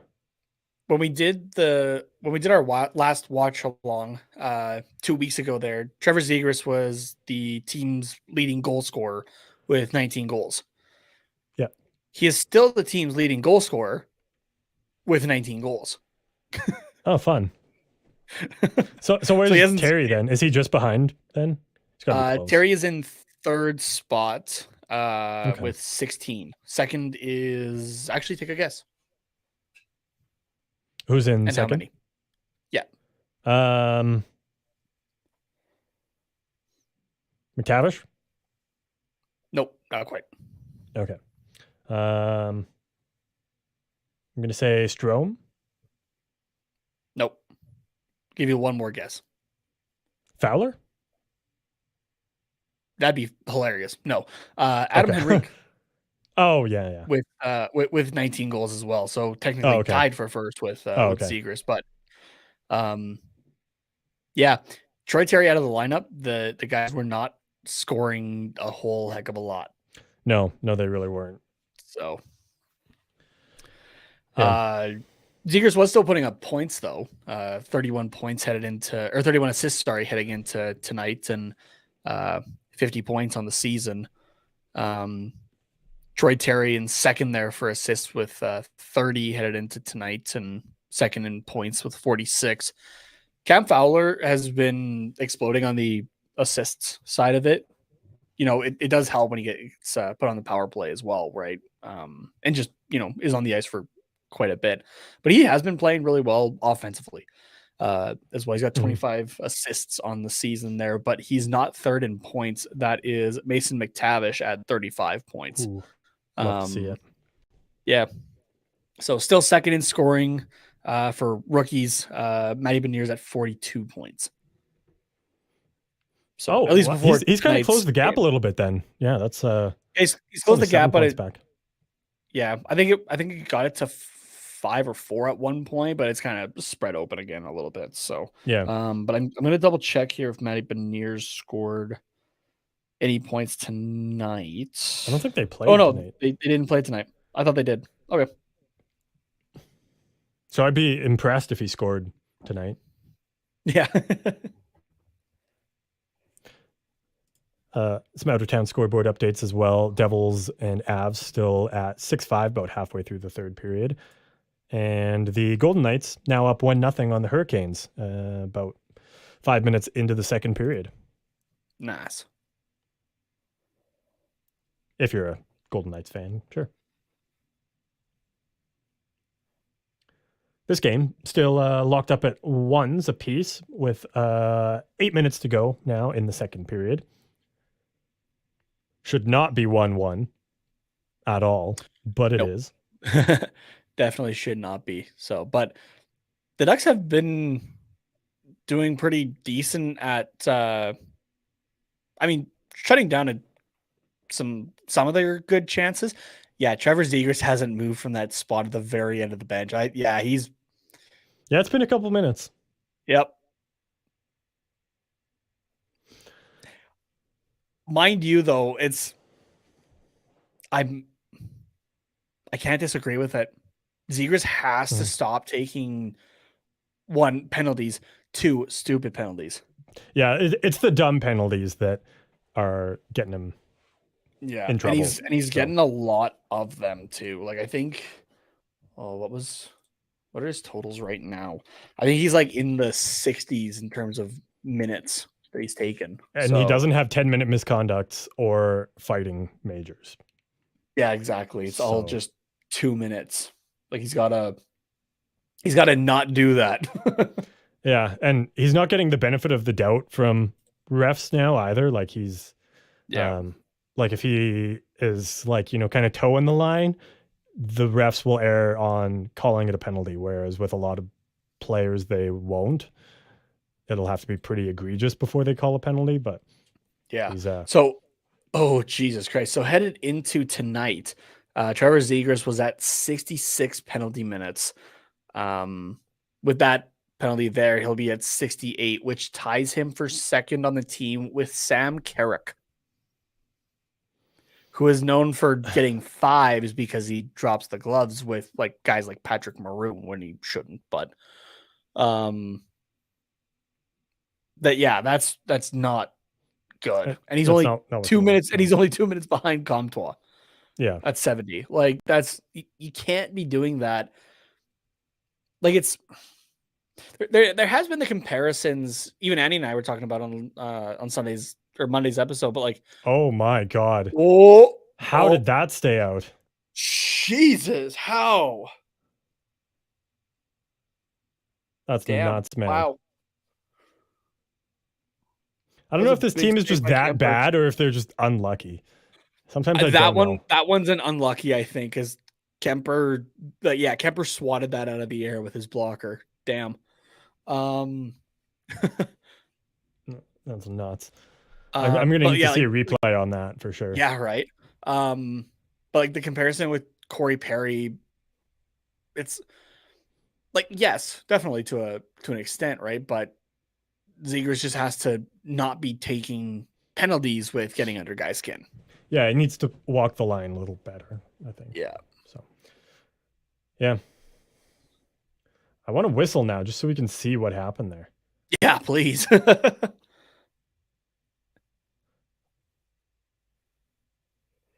But like without it resulting in a goal, I just want to. There we go. Attaboy Gibby, just scoop it up so we can see what the hell happened here. Oh, now we got to get ads. Dumb. Now we're never going to know. Unbelievable. I'll just choose to believe it was a goal and everybody missed it because Toronto doesn't give a shit about. I was gonna say, I think we would have heard the horn go off by now. No, the people that are watching up in Toronto to see if the puck crossed the line, they're out having a smoke break or getting a coffee or just. Yeah, they're like, it's 11:30. It's 11:30 right now. I need my Starbucks or something. Yeah, or they're straight up just playing, Super Smash on their Nintendo Switch because they couldn't give less of a fuck about the Anaheim Ducks and whether or not they score a goal. So, a few weeks ago, when my aunt's uncle and little cousin were in the country, I played some Smash Bros. Actually with my little cousin on his Switch. You just wipe the floor with him? Just teach him a life lesson? No, he wiped the floor with me. I haven't played Smash in probably like 10 years, to be honest with you. Yeah, he wiped the floor with me. But then we played Mario Kart. Oh, and then you got him. Oh, yeah. It was left him in the equivalent of like a Boston Bruins versus Anaheim Ducks kind of thing. Like okay. Just, gone. Nice. Yeah, no, I haven't played Smash in a hot minute either, but yeah. If there's one thing that everybody in this chat right now should know, do not challenge me to Mario Kart because you will lose. Yeah. Bro's dead. That's the one thing I am like that confident about. We haven't played Mario Kart together in a long time. Yeah, it has been a while. Yeah. Next time you're over, we'll. There it is. Oh, yep. Oh yeah. Oh god. Like off the post, Strom got a couple whacks at that. Yeah, but then off the blocker for Kemper there. Dang. Yeah. Wow. Donnell saying, what have you guys thought of The Last of Us episode 7? If you've watched it, I'm not caught up yet. I think I've seen the first 3 episodes, but I haven't had the time to watch any of those yet, to be honest with you. So, but that might be like an in the summer thing. I'll finally get to it, but yeah, would recommend. It's very good. So yeah, I've heard it's really good. The one thing I did get ahead on though, because I did not want to get spoiled on my timeline for anything, and it wasn't the original plan. Oh, Harrington stepping up on Ovechkin there. Nice. That was Yeah, a good play there. like to see it. But yeah, it was last night, and I think it was about 5 after 1, and I'm like, okay, yeah, like I'm ready to go to bed and that kind of thing. I kind of wind down after studying till midnight basically, and I was like, oh, wait a second though, it's 5 after 1. New like season premiere of The Mandalorian's out. Oh shit, you're right. So I watched that. Yeah. So I got to bed at like 2:00 last night. So and then woke up at 9. So luckily today was my my start was at 10:30 for classes, but definitely feeling how late I stayed up last night. Here we go. Get him. Get his ass. Yeah. Are both Stromes on the ice? I want to see him fight. No, just no. The bad Strome. Just the one. He's just gonna hold Benoit, and then he's just gonna give a little shoulder pat there to Grant. I'd love to see Ryan Strome Wilson just like John. I want to see John Gibson versus Ryan Wilson, or not Ryan Wilson. Ryan Wilson. Scott. No. Oh my God. One more time. You'll get there. I believe in you. No, I'm not even gonna try it. That dumb fuck there. Where did Ryan Wilson come from? I was like trying to think, but the closest I can get is Brian Wilson, like the Bare Naked Ladies song.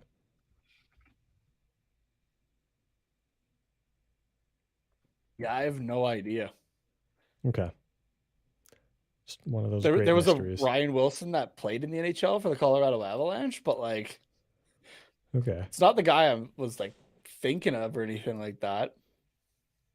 And his last game that he played was in 2015. So okay, I mean, we were talking about the Stromes, and I think I brought up Ryan Strome, so that maybe that's how you got to Ryan Wilson. That might be it. I just got names mixed up. Yeah. What was the other one you said though? I said Ryan Wilson, and I don't remember. Yeah, I don't know. All I know is that it wasn't right. yeah, pretty much. A few minutes to go here in the period. Ducks have managed to get 3 shots in this period, and the Capitals managed quite a few more. They currently sit at 31, which would be pretty good if this was a full game, but we still have another 23 minutes to go. So are we better get that BioSteel in you, Johnny. You got a big period coming up still. I was going to say, are we going to see oh no, it's March 1st. Never mind. I was gonna say, are we gonna see a 4th 50-goal save performance by John Gibson in a month? If only it was a leap year. Yeah, exactly. At the same time, though, we might just see that in general. And now we got more rough stuff. Sam Carrick not wanting to drop the gloves? Interesting. I'm kind of okay with that, though. I'm concerned. Somebody do a welfare check on Sam Carrick. Like, he's the tough guy, I guess, for the Ducks, but like, he's in that spot because he has to, basically. Kind of. Like, he's not the, like, even covering the Ducks, he's not the first guy I think of. Maybe not even like the 5th guy I think of when I think of, like, tough guy, not even enforcer, but like, just this is who you're gonna have to mess with if you do something. He's not the most intimidating, but like he's willing to step up, and he can throw punches. It's like it's not going to tickle when he hits you in the face. So it's if he connects, yeah. Well, yeah, but yeah, I don't know. Beaulieu, who is who I'd be probably, or Beaulieu or Benoit, I'd probably be more scared of, but.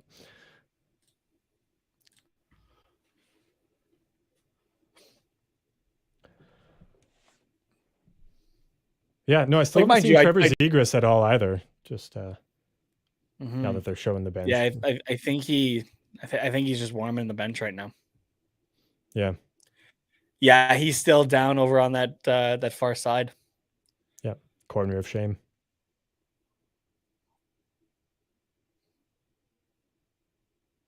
Yeah, honestly, the one time where I just go, yeah, I actually have to agree with Eakins here. Yeah. Yeah, honestly. What's the saying? Like the person you despise most actually has a valid point or something like that. Maybe. I don't know.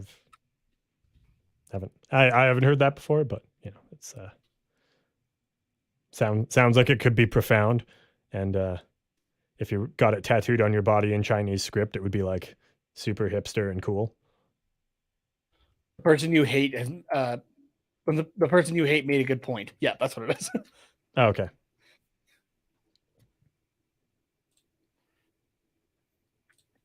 We are just closing in on the final minute of the second period now. Still knotted at ones. 32-13 are the shots in favor of the Capitals. And the Ducks, I think, would probably just be content to be tied 1-1, given the very lackluster performance they've put together for the second period. Yeah, exactly. Just been kind of sleepy out there. Like you were talking about earlier, had some pizza in the intermission or something like that, and just haven't been able to really get it going. Otherwise, they're lucky. John Gibson's not feeling the sleepiness really. So yeah, he's at least dialed in. So I think I think this too just shows as bad as Klingberg's been this season, and we are missing Kulikov as well. It's he still does make an impact defensively, just a wee bit. yeah, because it hasn't been this bad with Klingberg in the lineup, and the Capitals aren't even a fantastic team either. So it's just proving his value a little bit more to any team that might be interested, I think. So yeah, exactly. Yeah. Well, with the second period all wrapped up here, let's take a brief couple-minute break. We've got some comments that we have fallen behind on, so we'll go back and blast through those. But if you have any other questions for this second intermission, feel free to drop them down below, and we'll get to as many as we can before the third period.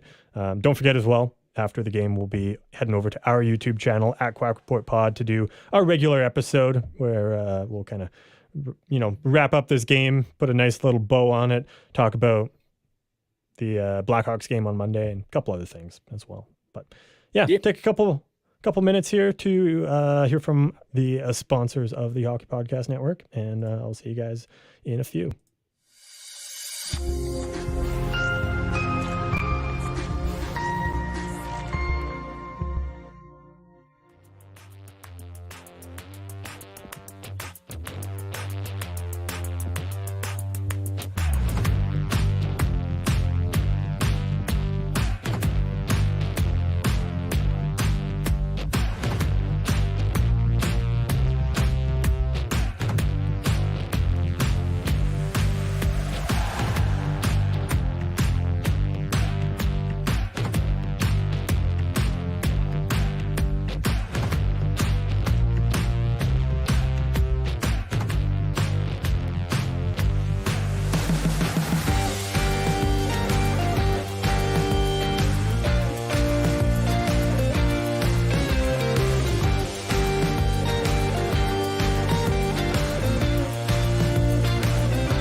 Welcome back, everybody.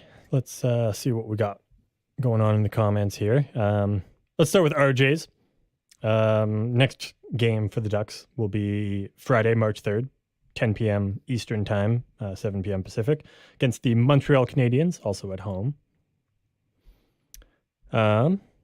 We've got a few from Danelle here. This one we answered already. We answered that one already. Yep. Rangers, Blackhawks, Devil Sharks, Islanders. Yep. And then another one. Did you know Adidas?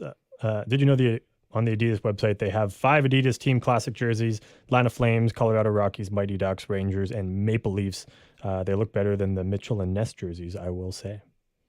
There's a 6th one there that you're missing, which is the 90s Hartford Whalers as well, the navy blue one. They have that one there too. Yeah, those look awesome. Heard about those a little bit ago before they were announced. I really want the Atlanta one personally. And I mean, I wouldn't say no to the Anaheim one as well, but I mean, I do have the original one, but I guess just more for maybe just sizing, kind of cut kind of thing. Because like, depending on what manufacturer you got as well, jerseys in the 90s were not exactly like uniform in terms of sizing across the board. So like I got one jersey that is an extra large that fits more like a medium or something like that. Like, so, and then I got one extra large that fits like a double XL of something else kind of thing. So it's a little everywhere, but yeah, no, those jerseys all do look nice. Those Adidas Team Classics are well done. And yeah, no, if I got to figure out some way to get that Atlanta one. So, because then for myself, at least for my collection, that means I'm only missing the 80s era Calgary Flames jersey to have the entire franchise dark jerseys from. That's impressive. Will that be 1972? I think was the Atlanta Flames first year, all the way up to this year with the Calgary Flames. So nice, yeah, it's pretty good.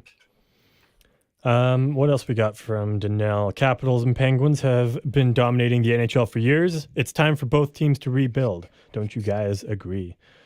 Oh,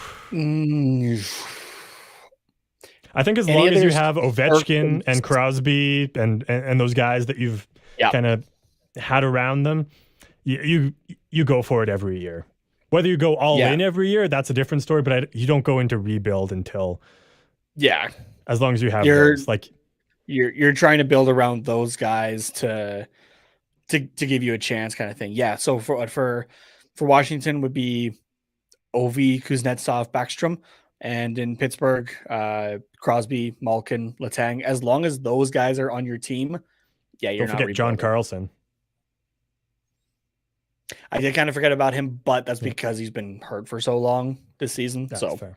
But yeah, no, you do make a good point though on John Carlson there. So yeah, he's just been around with Ovi for a long time, so I always kind of think of them together. But yeah, like you can kind of make the same argument for like Taves and Kane as well. Just to go back to what we were talking about earlier, but I guess Kane more specifically, since Taves may be out forever, and even if he does come back, like who knows if he's going to be the same guy he was. But I still wouldn't put Kane on the same level as Ovechkin and Crosby. Like, yes, he's a phenomenal player, but like but Crosby and Ovechkin are just like way different, I think, like on a whole other level. So yeah, exactly. Like Ovechkin's still producing at a lot higher of a rate than I think a lot of people had anticipated at like this point in his career.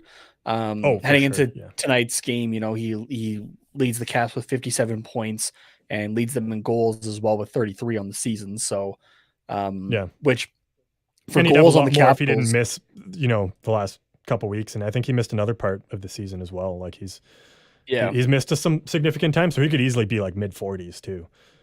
Well, and Ovechkin is the Capitals scoring right now, because it's 33 for Ovechkin, and then second spot drops to 15 for TJ Oshie. So Ovechkin is the Washington Capitals in more ways than, just the face of the franchise, right? Like he is the offensive production out of that team, basically. So Oh yeah, And even in points, right? It's a 7-point gap between him and Kuznetsov there, between first and second spot. So yeah. What else we got? We got I some did score see Andrew's. updates. Oh, Oh okay. yeah, go for Yeah, it. Go sorry. for it. Go through the score Okay. updates and then we'll go back. Yeah, sure. Devils 6, Avs 5, nearing the. Sorry.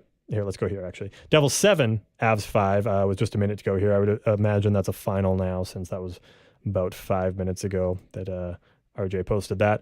And Hurricanes and Golden Knights locked up at 1, about 6:50 to go in the second.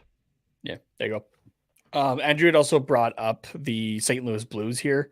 They're not going to go for a rebuild. They're going to go for the aggressive retool. And I think we've already seen that in some of the moves that they've made over the last week or so. Yeah, for sure.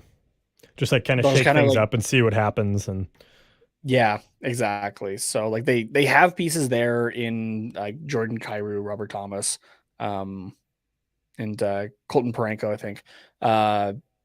But yeah, just kind of moved around some other guys, right? And brought in some picks and some new pieces to build around for the future there, right? So yeah, more of a retool than a rebuild, I guess. So for like for it might be a tough year next year, maybe the year after that, but by then, those young guys will be in their prime, and hopefully they'll have kind of slowly acquired the pieces to build around them and figure out what works. So yeah, it's not going to be quite like we're seeing in Anaheim, where okay, let's start fresh, and we've been rough for a few years. Now let's take it down to the bare bones and start to build it back up. I don't even what you're seeing doing that. Even what you're seeing out of Nashville right now. Yeah. Right. Like just like how much they've stripped down over the last few days, even giving Barry Trotz, the new GM who will step in next year, just as much room to make work what he wants to. So yeah, fair. Donnell says yes, Atlanta Flames started in 1972, same year as the Islanders. There you go.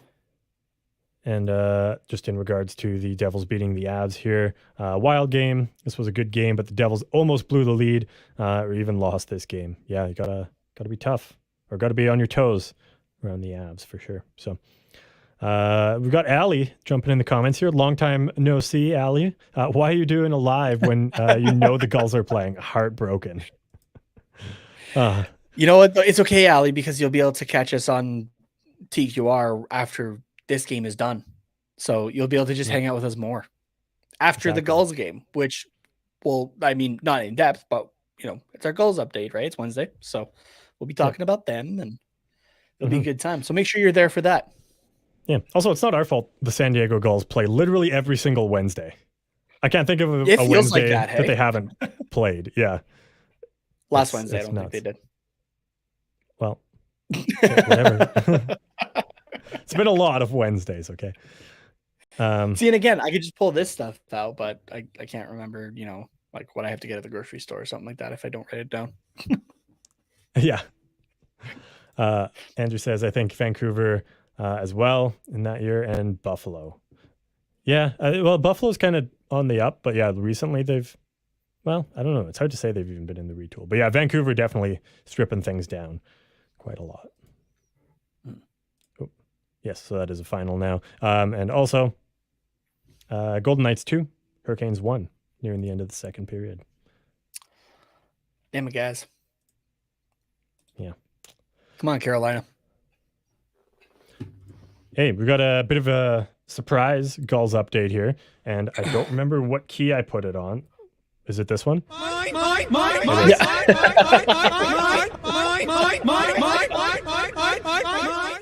For all the Anaheim fans that are watching here, Allie updating us. Gulls are tied 3-3 going into the third with the Henderson Silver Knights. So close game there. Allie says, see you at TQR. Yes, we will see you there in just, I don't know, probably about an hour or so. Yeah, we're getting there. So Andrew asking, did you read my Blackhawks post a few back? Might have missed that Oh, one. here, this one. Sorry. No, we totally missed it. But I did find it here. Yes, so everybody in the Blackhawks are gone, even Kane's gone. But Connor Bedard, be the one to be with him, but why not? He'll work with the boys, and then they'll have to do a rebuild. Like Jonathan Toews would be a good mentor for Bedard, but it is the thing as well of like, does Toews even like does he retire this season, right? Because his contract is going to be done as well. Does Chicago even get Bedard? Is another question, right? Personally, like even removing the Anaheim thing, personally, I hope that Chicago doesn't. Yeah, they could use to go through a few years of like Turmoil again. turmoil. Yeah, just they've had some good runs. Yeah, over the it's last been decade like plus. 20 years since they haven't been blah. So let them go I back guess. to that. So yeah, that's fair.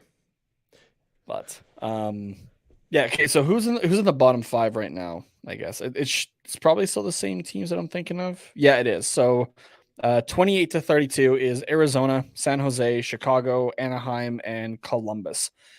Out of those teams, and again, removing bias aside, the teams that I would want to see Bedard go to are either Anaheim or Arizona, because I think those are just the ones that make the most sense from a build around like a marketing Bedard standpoint. and from a marketing standpoint. Yeah. Yeah. Like Arizona has, the room and even some of the pieces right now that you could definitely build around Connor Bedard. And then from the marketing standpoint as well, right? Of, if Arizona gets their new arena, then you put Connor Bedard into it in a couple seasons, right? Like it's the easy way to sell it out. Oh yeah, that's a money printing machine right there. Is exactly Connor Bedard in a brand new arena in Arizona. Yeah. The other team I wouldn't be mad about is Columbus. I think they could really use another centerman, and like their franchise has just been like in the bottom half of the league for a while. Like they've never really been that top threat.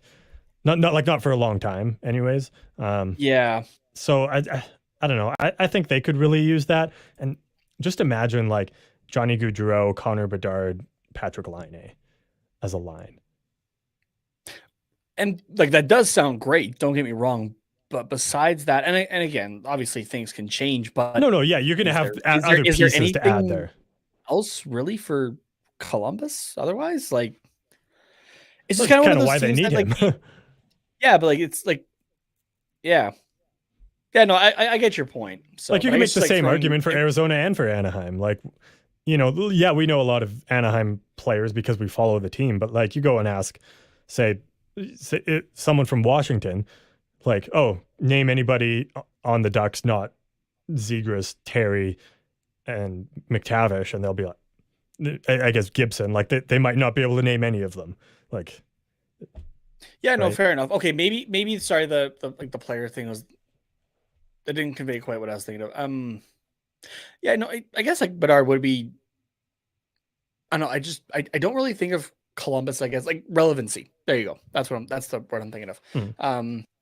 Yeah, I guess Connor Bedard would bring some relevancy, I guess, to the Columbus Blue Jackets, but as well as just the hope that they actually do something around him, I guess. Like, yeah, I see. Like there hasn't been anything that Columbus has done over the last few years that makes me think that they won't, but there's also nothing that makes me think that they will. Does that make sense? It does, yeah. I mean, well, they got Gaudreau in free agency. That's kind of the big one. They weren't even thinking about him though. There had like the video has been out there that they didn't even think they had a sniff at him.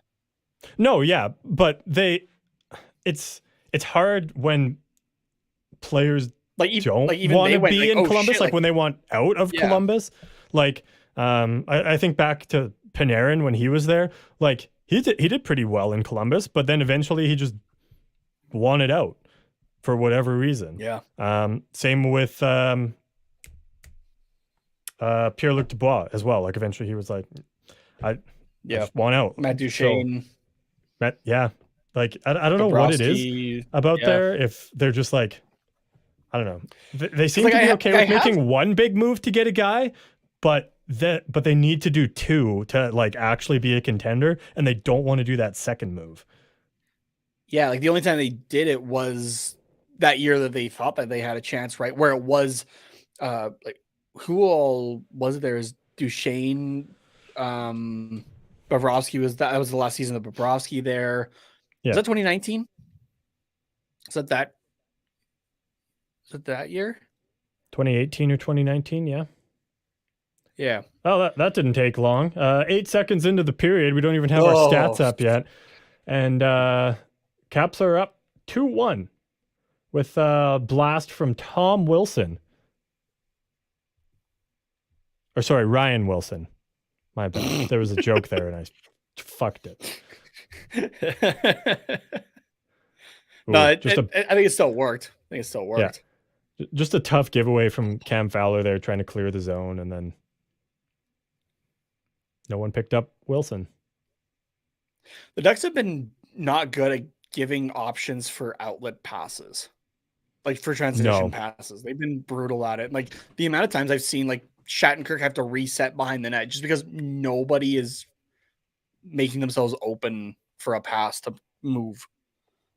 Mm-hmm. Yeah, no, I'm not going to disagree with that for sure. So yeah, I guess that was Columbus. Yeah, I don't need to see Chicago succeed again anytime soon, personally. And not that it's Mike Greer's fault, the Sharks. But not that it's Mike Greer's fault, but they're in the mess that they are because of Doug Wilson, so they get to lie in their mess for a little bit, I think. Here we go. 3-1, calling it right now. Are you calling it right now? Yeah. How is that not going to be a penalty shot? There's no way that's not. Yeah, there we go. No, because it's a hold. Oh, yeah. No, never mind. Okay. No, it is. Yeah, he literally bear hugged him from behind. Yeah, hold trip or a hook. Right. Yep.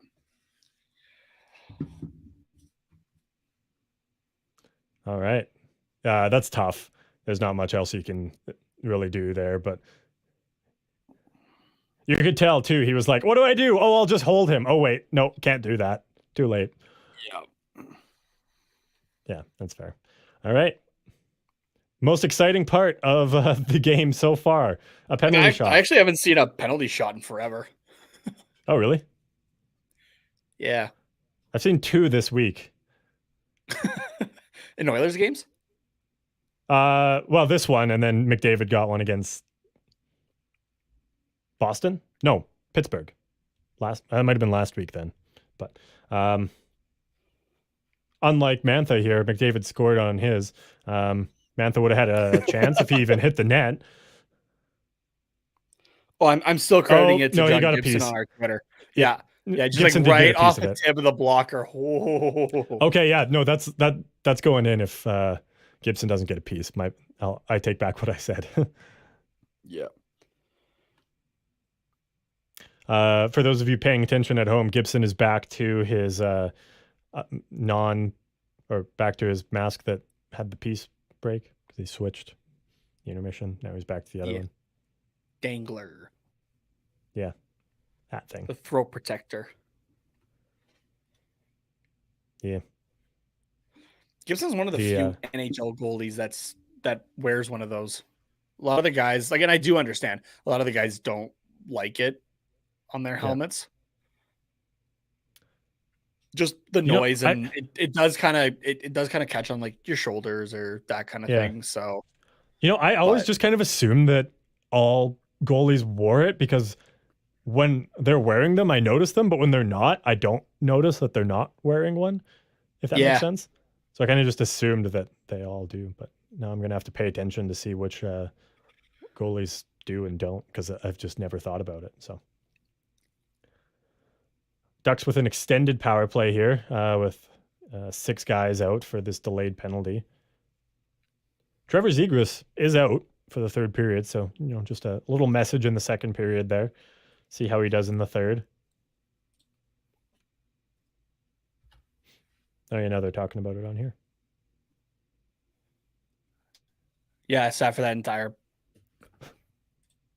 What did he call What it? did The he just Chateau say? Bow Wow? It sounded like that. That's hilarious. I've never heard it called that before. That's good. Neither have I. For those watching the Ducks broadcast, might have picked up on that. Yeah, this will be the Ducks' second power play of the game. Ooh, puck is all over the place already and hasn't even been dropped yet. Jeez. It's just tracking the lights. Oh, is that what it is? I think that's what it was. Yeah. Huh. Right, it's like they're shining the lights down on the ice until the play starts. I think that's what it was tracking. Yes. The lights, known for looking like a puck. That must be why they don't do them during play.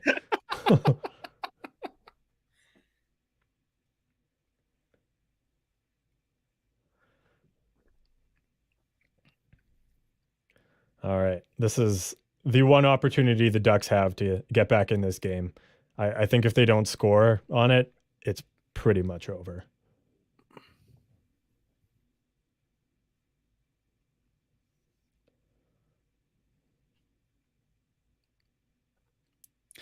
The Ducks like first power play unit, you look at it and you go, yeah, that's good. Because it's Troy Terry, Trevor Zegras, Mason McTavish, Cam Fowler, and I'm missing a guy there. Usually Henrique. Would be Henrique, but I think it's Strome. It's Strome right now, yeah. now.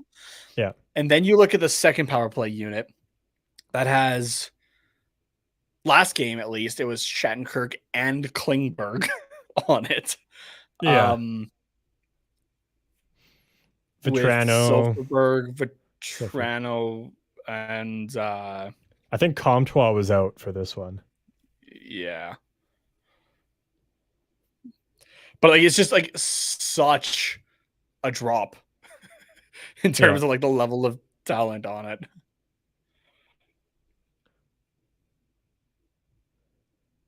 Terry and who was that they were battling in front, and Terry got knocked into Kemper, and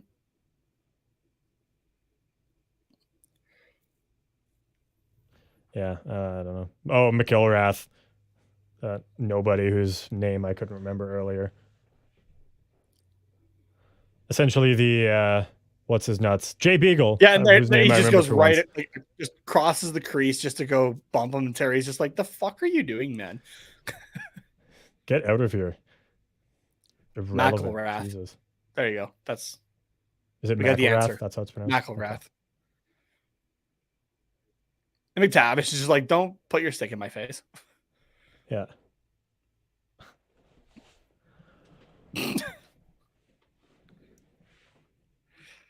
I gotta say though, the A does look good on Troy Terry. Oh yeah, not quite as good as a C. Yes, but pretty good. Oh, you can't hold a guy down on the ice like that. Like, where's? Oh my God! Figure out how to drop the puck, you plug. Jesus.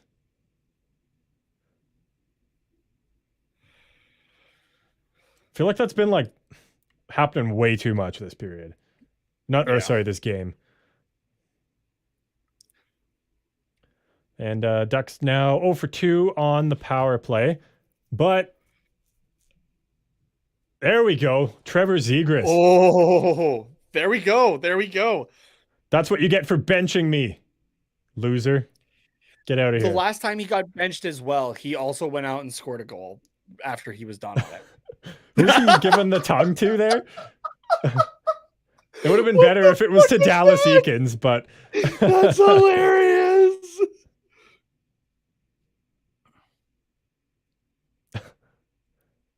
Oh yeah, there we go. Oh my God, I need that as a GIF. Please. Oh yeah, absolutely. His best Brad Marchand impression.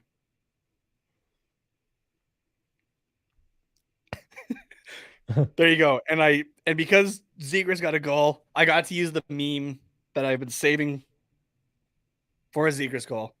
If you'd like to go check it out, at Quack Report Pod on Twitter. Yeah.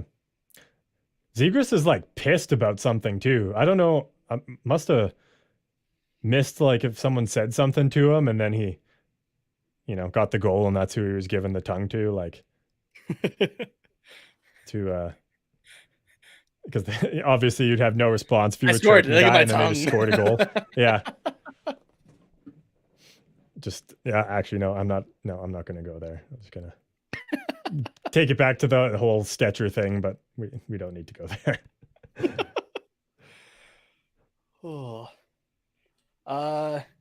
Get back to the comments here. Andrew's asking, what did you have for dinner tonight? Carter, what'd you have? I had some cheese buns and tomato soup. Ooh, nice. That sounds good. Yeah. Where are the cheese buns from? Homemade by my grandma. Well, they were just like regular homemade buns, and then just topped them with a little shredded cheese. It still sounds pretty good to me. Yeah. Oh yeah. Nice. It was very good. Yeah. How about you? What'd you have? I had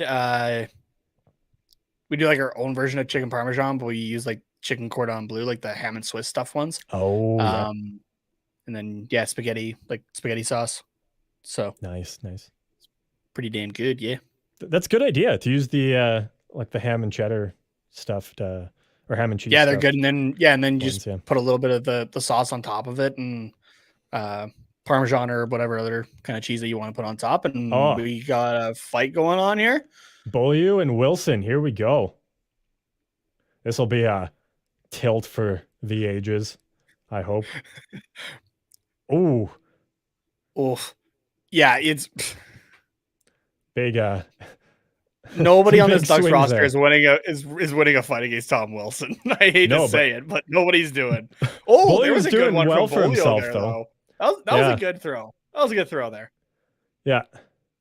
Yeah, Wilson likes that left-hand jab though at the collar, hey. Oh yeah. Pretty mean about that. What started that though? Because that was behind the play. Yeah, I have no idea. I missed that, but yeah, that's good. We're in a close game, winnable game, little spark here, but that's got to be unpleasant, man. Like, I don't care how tough you are. Yeah.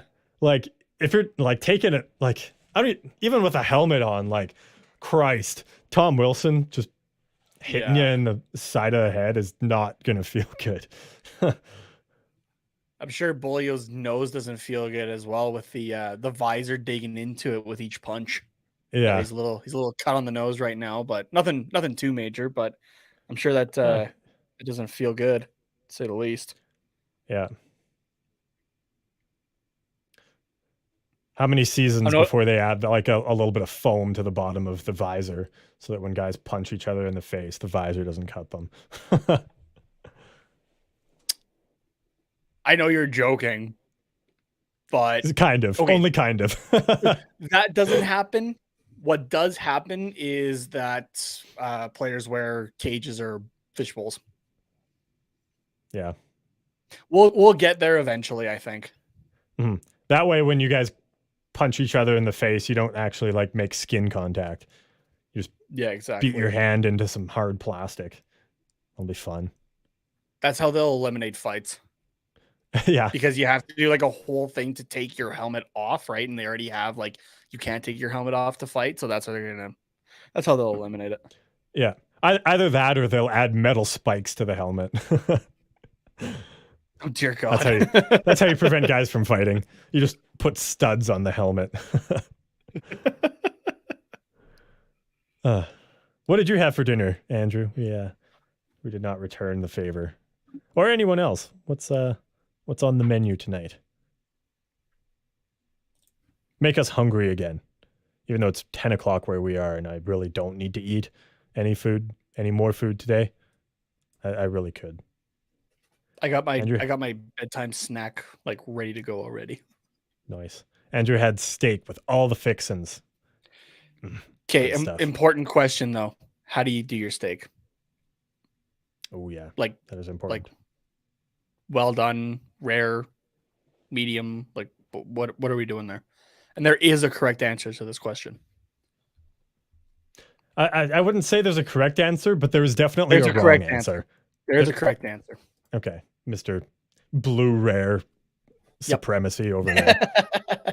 Okay, there's a range of correct answers. How about that? Yeah. There's a range of correct answers. Yeah, that's why I say there's a wrong answer or a couple wrong answers because everything else is fine. But I'm personally a medium guy myself. Well, so is Andrew. Medium, yeah. Medium's good. I'll allow it. What were all the fixings, Andrew? What were the sides there for you?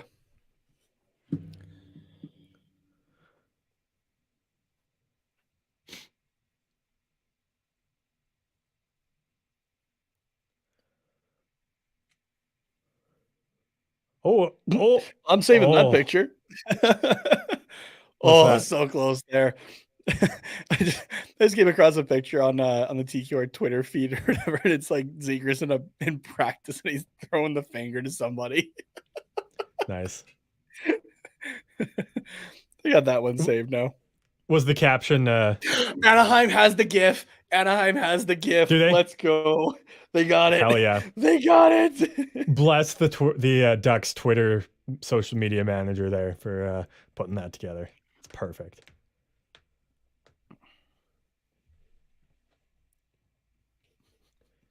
That's something I'm going to abuse the shit out of, or we're going to abuse the shit out of. Yeah, for sure. Carter, do you have a good caption for that?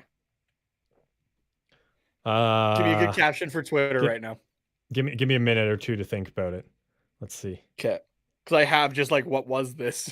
Like with like the laugh crying face, but like I need something like pinned tweet worthy. Pinned, so no pressure. Oof, yeah, that's. Like you got it. Like I'm like we're striving to top Max Jones deep throating a corn dog right now on our timeline. Okay, yeah, that's tough. That's real tough.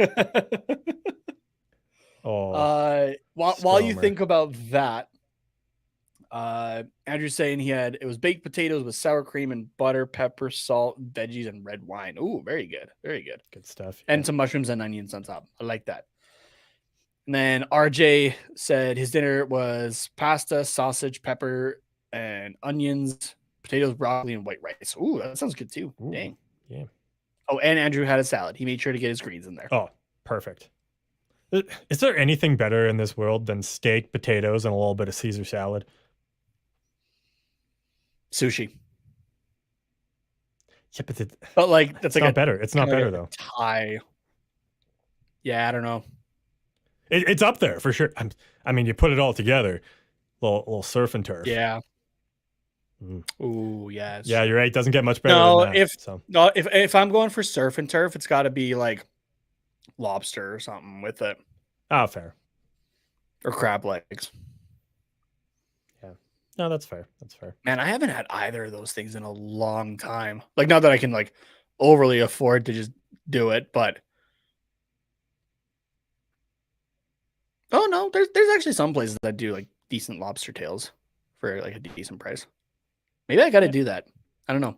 Just like that's not like my girlfriend's not overly a big seafood person. Yeah. So like if I do like salmon, it's kind of like a night where like I'm just cooking for myself or something like that. Yeah. You and my girlfriend should just go for seafood one time because she loves seafood and I'm not like the biggest fan of it either. So you guys should do that. And then your girlfriend and I will just like, I don't know, order some nuggets or something from McDonald's. See, but then your girlfriend and I would also be like, well, we also want nuggets. No, that's true. It is a struggle. So I'm the person that goes to McDonald's and is like indecisive on what he wants. So he gets he orders too much. Yeah. We got Kevin joining in the chat. What's going on, Kevin? Hey, Kevin. Saying something just doesn't sit right with me about the Jonathan Quick trade. Yeah, I do agree with that. They did him dirty, I think. And from what I was reading as well, Quick was not happy with the trade at all. So yikes. Yeah, that's not good. That's a rough way to end your time with a team that you've spent your entire career with since 2007. And won Stanley Cups with and been the backbone of for the last 15 years plus. Yeah. Well, Just yeah, I guess for 15 years. the last 20 games in Columbus. Like, that's... I don't think he it's rough. stays in Columbus. You think he gets moved by Friday? I could see it. Yeah, there's rumblings about him going to Vegas. Like Columbus flipping him to there. Vegas and the carousel of goalies again. Jeez. Yeah. To be fair, it's not them moving on from any goalies. Logan Thompson's out, like, for an indeterminate amount of time, at least to my knowledge. Yeah. So. Brossoit has been pretty good for them though, since coming back up. Because he came back from hip surgery, but Aiden Hill and Logan Thompson were playing just well at like good enough kind of thing that Brossoit got stuck playing in Henderson. Yeah. So, like, Brossoit is an NHL caliber goaltender, especially for a backup. Like, oh, for sure, yeah, he has been he's a phenomenal backup. Quite a few years, right? So, but yeah, just got stuck behind those two. So he's taking advantage of it with Thompson being out right now. So, but at the same time, you got Brossoit and Hill, which, like, yeah, I mean, at the start of the season, you kind of look at that and you're going like, that's going to be rough. I mean, that's quite literally what I said, right? Like between the threesome of Thompson, Brossoit, and Aiden Hill, I was like, I don't know how this is going to go, but with how they're actually playing though, oof. Those are some and Gibby's got it. Moves Gibby's there, got it. But Gibby's yeah, got it. No, he's good. And Gibby, we trust. Yeah, Kevin's saying many Ducks fans feel for the guy. Yeah, no, like obviously hated him on the ice for a while, but yeah, that's yeah, you just hate a guy got screwed like when a guy got screwed when the rival fans who like hate him on ice are like they did the guy dirty. Yeah, I could see Toronto as well if they're looking to really make a push. I could see them. For Jonathan Quick, it's better than Matt Murray. I personally Murray. think he stays in Columbus.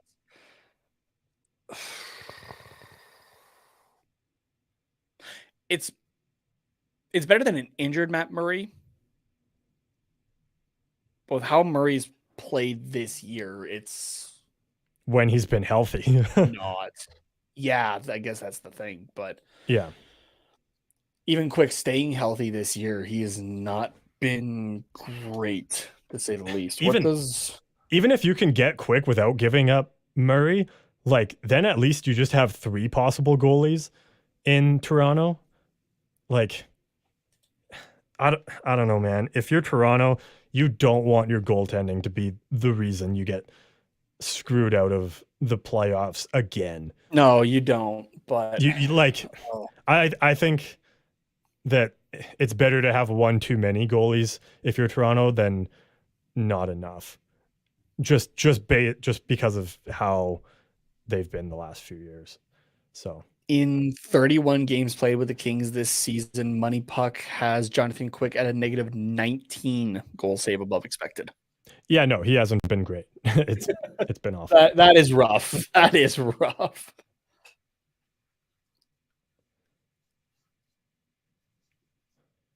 Just okay, yeah, no, we're good.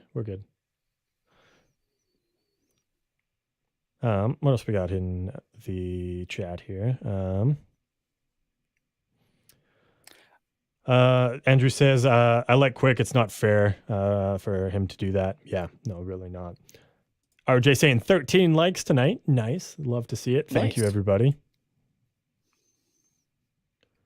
If you're watching right now and you haven't liked it yet, if you could do so, that'd be great. We'd really appreciate it, as well as subscribe to the THPN channel. And you can even subscribe to our own channel at Quack Report Pod. We'll be hopping over there after this game is done. Yeah, which will be in about 9 minutes of clock. Yeah. So 15 or 20. Yeah. You can also follow us on Twitter and Instagram at Quack Report Pod as well. Mm-hmm. And they are kind of tiny, I guess, depending on your screen, but our Twitter handles are right here as well for us. Yeah. Down here. So be sure to sauce us a follow there too. Yeah. Kevin says he could also go to the Sabres. I suppose. Yeah, I mean, they have a few goalies, but yeah, I don't know if that, like, you just get Quick as the rental. I don't know. That's interesting. Like, I feel like it was, like, that was more a move for Columbus, I guess, right? Like, getting that first round pick in exchange for Korpisalo and I forget the player that they got. Gavrikov, yeah. Right? Like, I think Quick stays in Columbus personally because does anybody else really want him? Like, there's other goalies. Like, there's not a whole lot of goalies, I guess, available, but of those that could be potentially available, is Jonathan Quick at the top of anybody's list? Yeah, I don't know. I don't know. Yeah. The what I don't think this happens, but it would just be absolutely mental if it did. If, say, another team trades for John Gibson, and then the Ducks are like, okay, and then they also, I guess not just for Gibson. If it's two teams trade for Gibson and Stellars, and then we just have Dostal, and then we're like, okay, we need somebody to help us finish out the season, and then maybe the Ducks trade for Quick, but I really don't see that happening.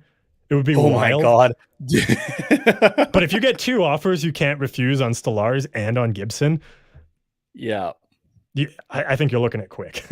I just don't think that there's two teams out there that are willing to give offers we can't refuse on Gibson and Stoley. So yeah, but you never know. Never know. Like, obviously, I have no sources on, like, this happening. Like, this is just pure my thoughts kind of thing. The team crazy enough, though, to go for John Gibson this year would be Toronto. Oh, absolutely. Yeah. And it wouldn't be the first time that Anaheim and Toronto, I mean, one, have traded with each other, but two, have like Toronto has taken a goalie from Anaheim. Yeah. Right? Like, that's how we're essentially a goalie mill for Toronto. Like, yeah, like that's how Toronto got Freddie Anderson. They got J.S. Giguère for a while there as well, out of Anaheim. Yeah. Yeah. No, just like it just makes sense historically. Crazy enough to do it, and also like outside of the cap that has the money to just throw for that. Oh yeah, exactly. Would be the Leafs. Andrew says, how about Sammy? Yeah, no, like Samsonov, I think is great. I think you definitely ride him as much as you can for the end of the season and the playoffs. But yeah, it's I just don't think you could totally 100% rely on him. So we got RJ as well, updating us for the future of the NHL schedule.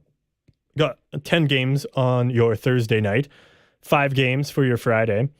Your Saturday, you got 12 games on the slate, and then another 5 on Sunday there. So lots of hockey coming up. Yep. Fear not, everybody.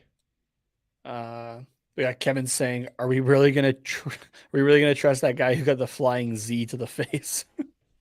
I'm not sure what that's in reference to 100%. Yeah, I don't know either, actually. But I do like it even out of context. Yeah. Sorry. You clicked on it. That's okay. There you go. we got Pay Garcia saying, do you guys think the Ducks will be good in 5 years? God, I hope so. Yeah. I wish I could tell you what they'll look like. I hope so. Yeah. I mean, it depends on what Verbeek does, but I hope he can do that. So Kevin with a quick revenge tour. Absolutely. Which could be literally Quick and Jonathan Quick. Yeah, Quick's quick revenge tour. There Quick's quick revenge quickie. There you go. Just Quick's quickie. There you go. Yeah. The other game that's still going on tonight is still at 2-1 for Vegas over Carolina. About 12 minutes to go in the third period. What else we got? I should probably tweet out that we're going to be on TQR after this. Yeah, do it. What are you doing? Pay Garcia saying, as much as I hate Quick, the Kings did him dirty. Think the Kraken might go after him. That's a team I forgot existed and could potentially be in the market for a goalie. That would just add another kind of like middling goalie to their roster. I don't hate the idea, but you got Grubauer and Jones there that are like just good enough kind of thing. Yeah, that's fair. But I honestly, by the time playoffs come around, I don't think Jonathan Quick's regular season numbers matter because fair enough. We've seen what Jonathan Quick can do in the playoffs, and like numbers can't predict it. It doesn't make sense. So I think any team that's already comfortably in a playoff spot that is just looking for a boost in goaltending could be looking at Jonathan Quick.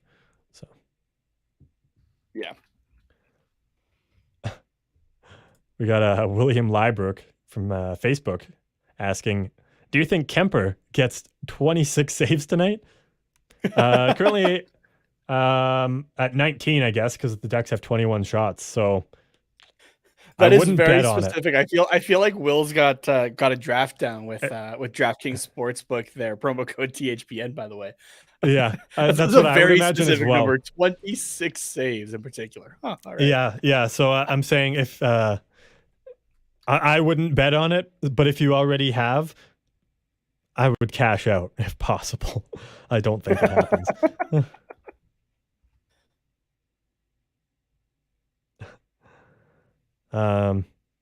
William says $200 if he does. No, well, for your sake, I hope so. Yeah, there might be a couple just like quick rebounds or something like that. We still got like 5 minutes, plus, 5.5 minutes left. Yeah, so 5:31. Yeah, I mean, historically, I wouldn't count on it, but never know. Wait, did they? What's this? Who did what now? I just came across a tweet and I'm just double checking it here because I'm about to say what the fuck otherwise. Okay. Is it about a trade? Yeah. But it's more in particular what was traded. Okay, no, we're good. We're good. Okay.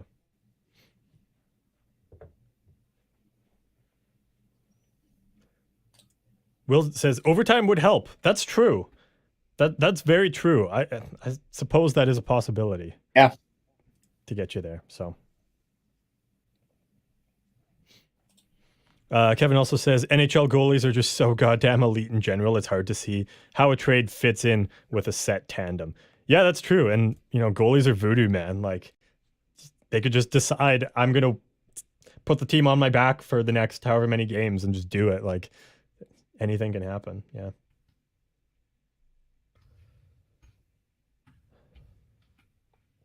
We got Karen Lars saying, let's go Caps.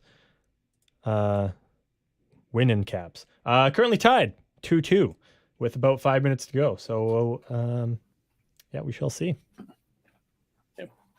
Sorry, the thing that had me go, wait a second, I have to check this, was I saw somebody on our Twitter feed saying, wait, the Canucks traded their first round pick this year. I know it's conditional, but WTF. So I had to double check. No. That was the one from the Islanders that they got in exchange for Bo Horvat. The Canucks do still have their own trade or their own draft pick in the first round there. Because, yeah, I was about to go like, wait a second, why? Like, Hronek's decent, but like he's not worth Vancouver's first round pick this year. Jeez. Wait, Vancouver traded a first round pick for who? Philip Hronik. Really? So the Canucks Huh. got Philip Hronik and the Red Wings 23 fourth round pick in exchange for a conditional 23 first round that was originally the Islanders. Again from that Horvat trade. Okay. And Vancouver. Okay, but Vancouver did trade their second round pick for this year. As well? Yeah. They So gave up the a Canucks first gave and a second for Philip for Hronik? for Hronik and a fourth. What? I like Philip Hronik, but that's way too much. That's way too goddamn much. What is Zach Luini doing? What's the condition on that?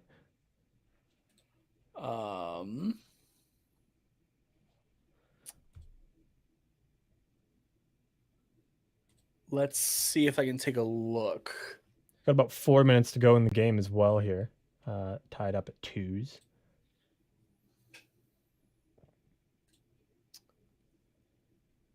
And it doesn't look like the conditions available at the moment. Okay.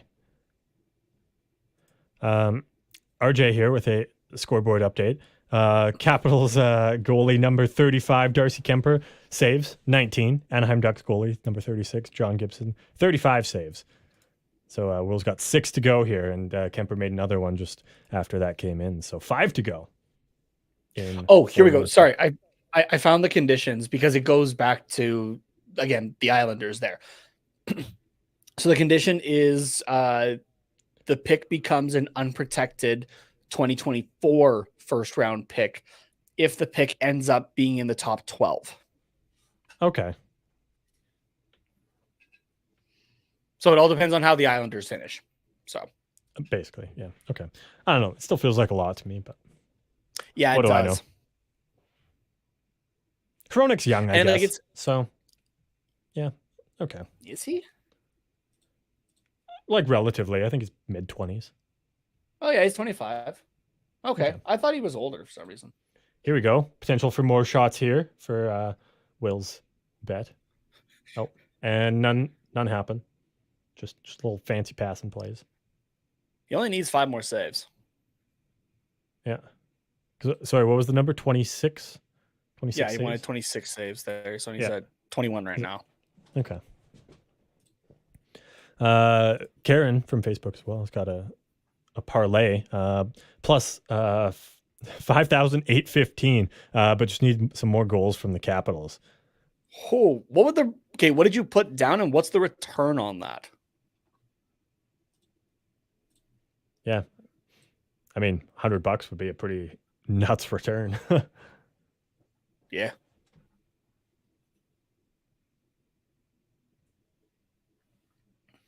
About 2.5 minutes to go here. And as of right now, knotted up at 2s. And yeah, looking for overtime. But Ducks giving themselves a better shot at Connor Bedard by taking a delay of game penalty with 2:13 to go here. And Vetrano does not. I can't tell if Vetrano's upset or if he's like, just doing my duty to the team. That's tough. Yeah, they just got caught there and just, yeah, not what he was trying for. He's just like, fuck. Yeah. Oh boy. That 26 saves is looking pretty decent right now. Oh wait, no. It's the other side. Yeah, never mind. Yeah, we're gonna need 5 shorthanded shots. Might not hit last night. Yeah, unless it goes to overtime. So Capitals 0 for 2 tonight on the power play. So we shall see. I'm gonna knock on wood because you just never know. Especially with Ovi on the ice. Exactly.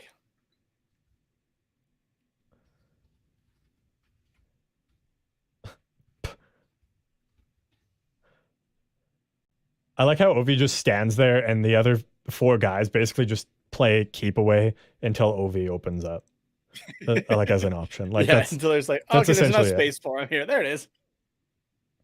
Like Ovechkin doesn't even show any like signs that he wants to skate anywhere. Literally straight legged, like stick just parallel with the ice. It's so funny, and nobody even covers him. You can stay out there for the 2 minutes. Yeah, exactly. Yeah, it's hilarious.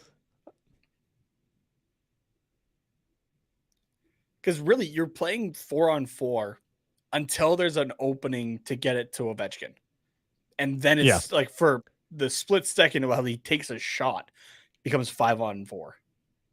Yeah, it's kind of nuts actually.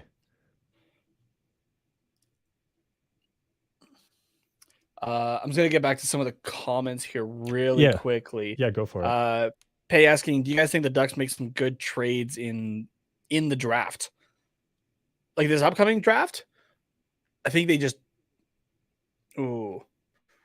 this upcoming draft use those picks, I think. Like you could maybe trade one or two of the like I think they mean like trade for picks, I would assume.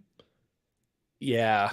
Like some more in the off season, but yeah, potentially. Like you might be able to, especially like coming up to Friday, you could trade. I think the Ducks are holding 3 second-round picks for this year and 2 firsts. Yeah. So you could like trade down in the draft, but like for multiple picks, like so trade one of those seconds for like a later second and a third or something like that. Yeah. Or you just use it depending on like who's around. Like if you're like, oh, I'm not really interested in any of the guys at this point, so let me trade down a few picks, kind of thing. Or use it for a guy like for the future kind of thing, like somebody with like a year of term or something like that at least. Yeah, it's possible. So Capitals timeout here, just with under a minute to go in the period and 44 seconds left on the power play clock. Sorry, take it away. Will's saying Devils will trade a goalie for a trash can. Yeah, that's a good point. Andrew had said earlier, I did miss this. I'm having some trades in the Leafs, and I know we can go to the playoffs again. But now I'm upset and stressed about it to be Tampa and the Panthers. So the Panthers, I don't think are going to make it, to be honest with you.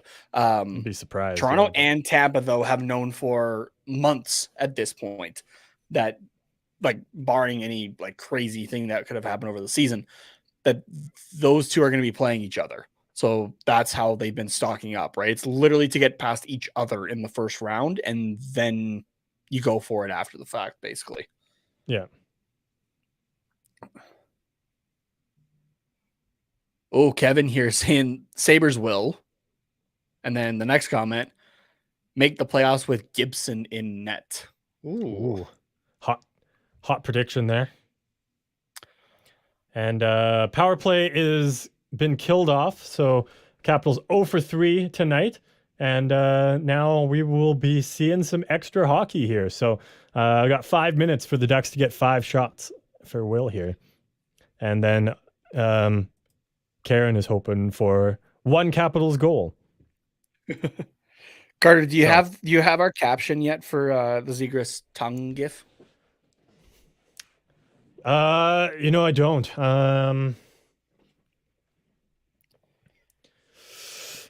Ooh. Yeah, it's tough. Yeah, I mean, we'll see what happens in overtime. Maybe Zegras pulls some magic and yeah. I was gonna say when you see the Mighty Duck logo. Yeah, that works.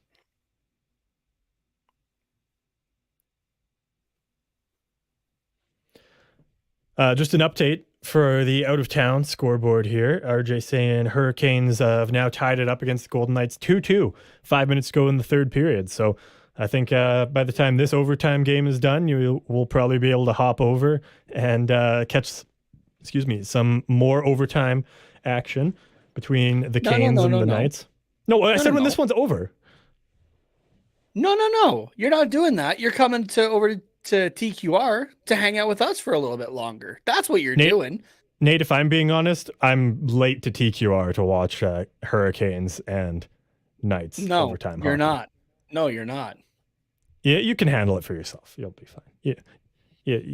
Did you listen to Sunday's episode? Annie kept that thing going, basically. I don't know. You talked a lot. You had some good stretches. I normally do, but like, hosting wise, like Annie wasn't hosting, but like I am not a host. You are the host. Yeah, realistically. I mean, yeah, I wasn't going to say it. You did a fine job in my absence, and but you said it, not me. So I've said it multiple times, man. Yeah. Will says the whole best reason, thing about like maybe I was gonna say, like, that's the whole reason, like maybe 5-10 episodes into us doing this series, we swapped roles and it just worked instantly. So yeah. Will says best thing about betting on stats is it doesn't matter who wins. That you are correct there. We are underway in overtime.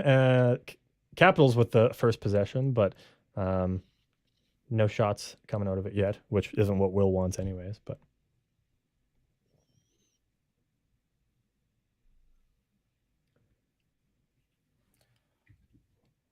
so we've got we've got Strome, Van Riemsdyk, and Ovechkin for the the Caps to start this off.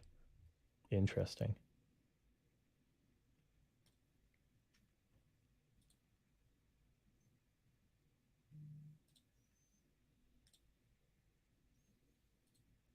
And for the Ducks now, we have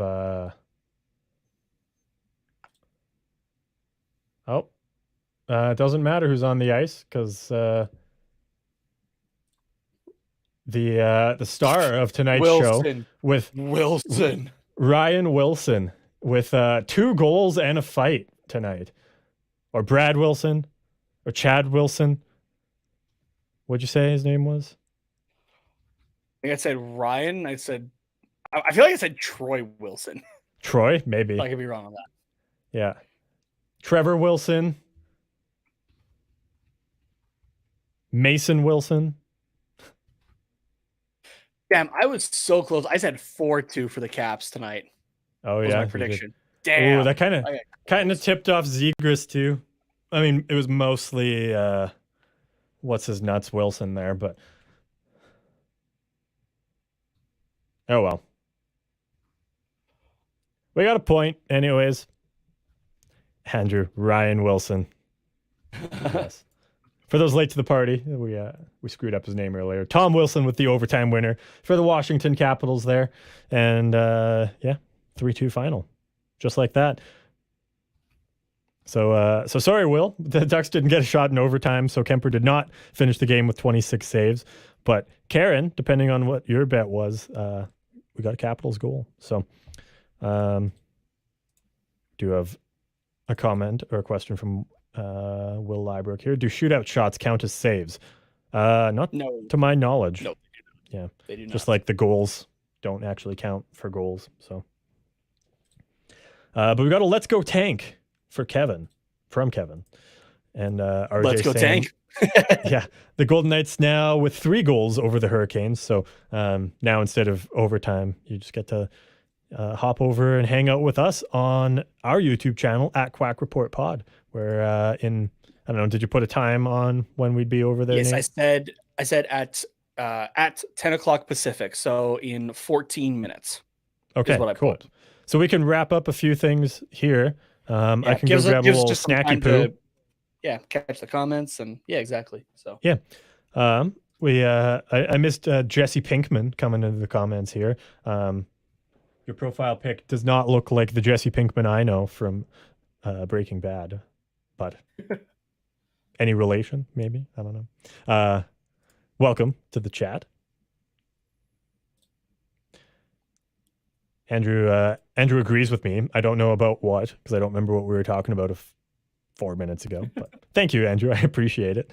So yeah, well, that is that.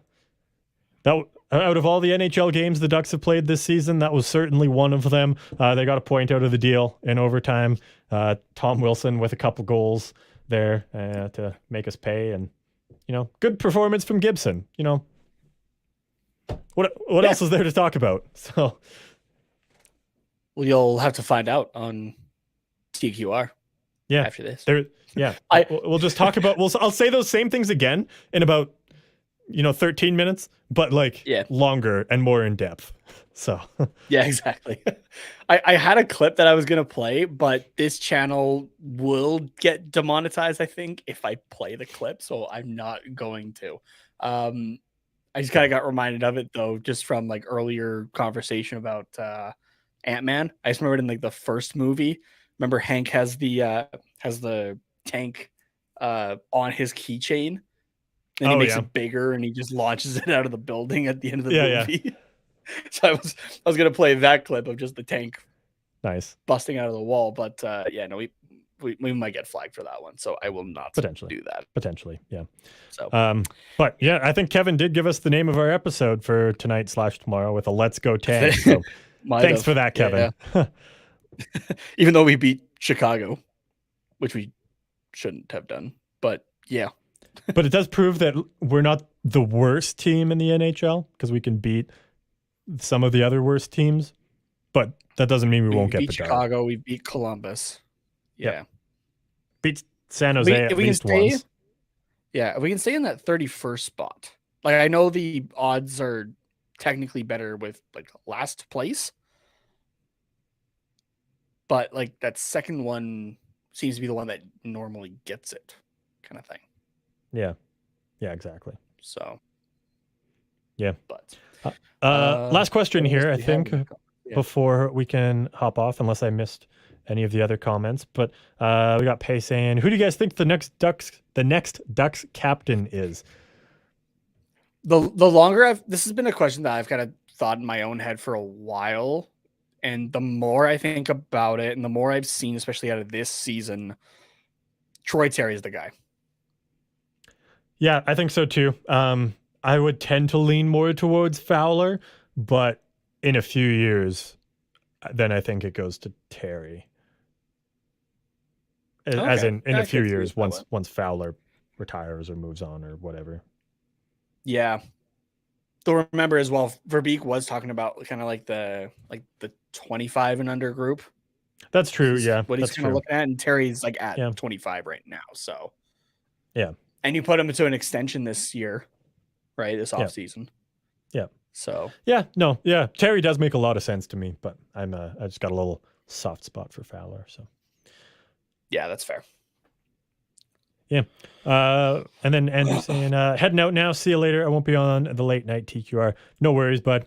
We get that it's late, but it'll be up, for you to listen to or watch on, really forever, wherever you consume your podcasts. I know, you were watching other YouTube videos earlier, so just add this one to your list, and it'll be up there still. So yeah.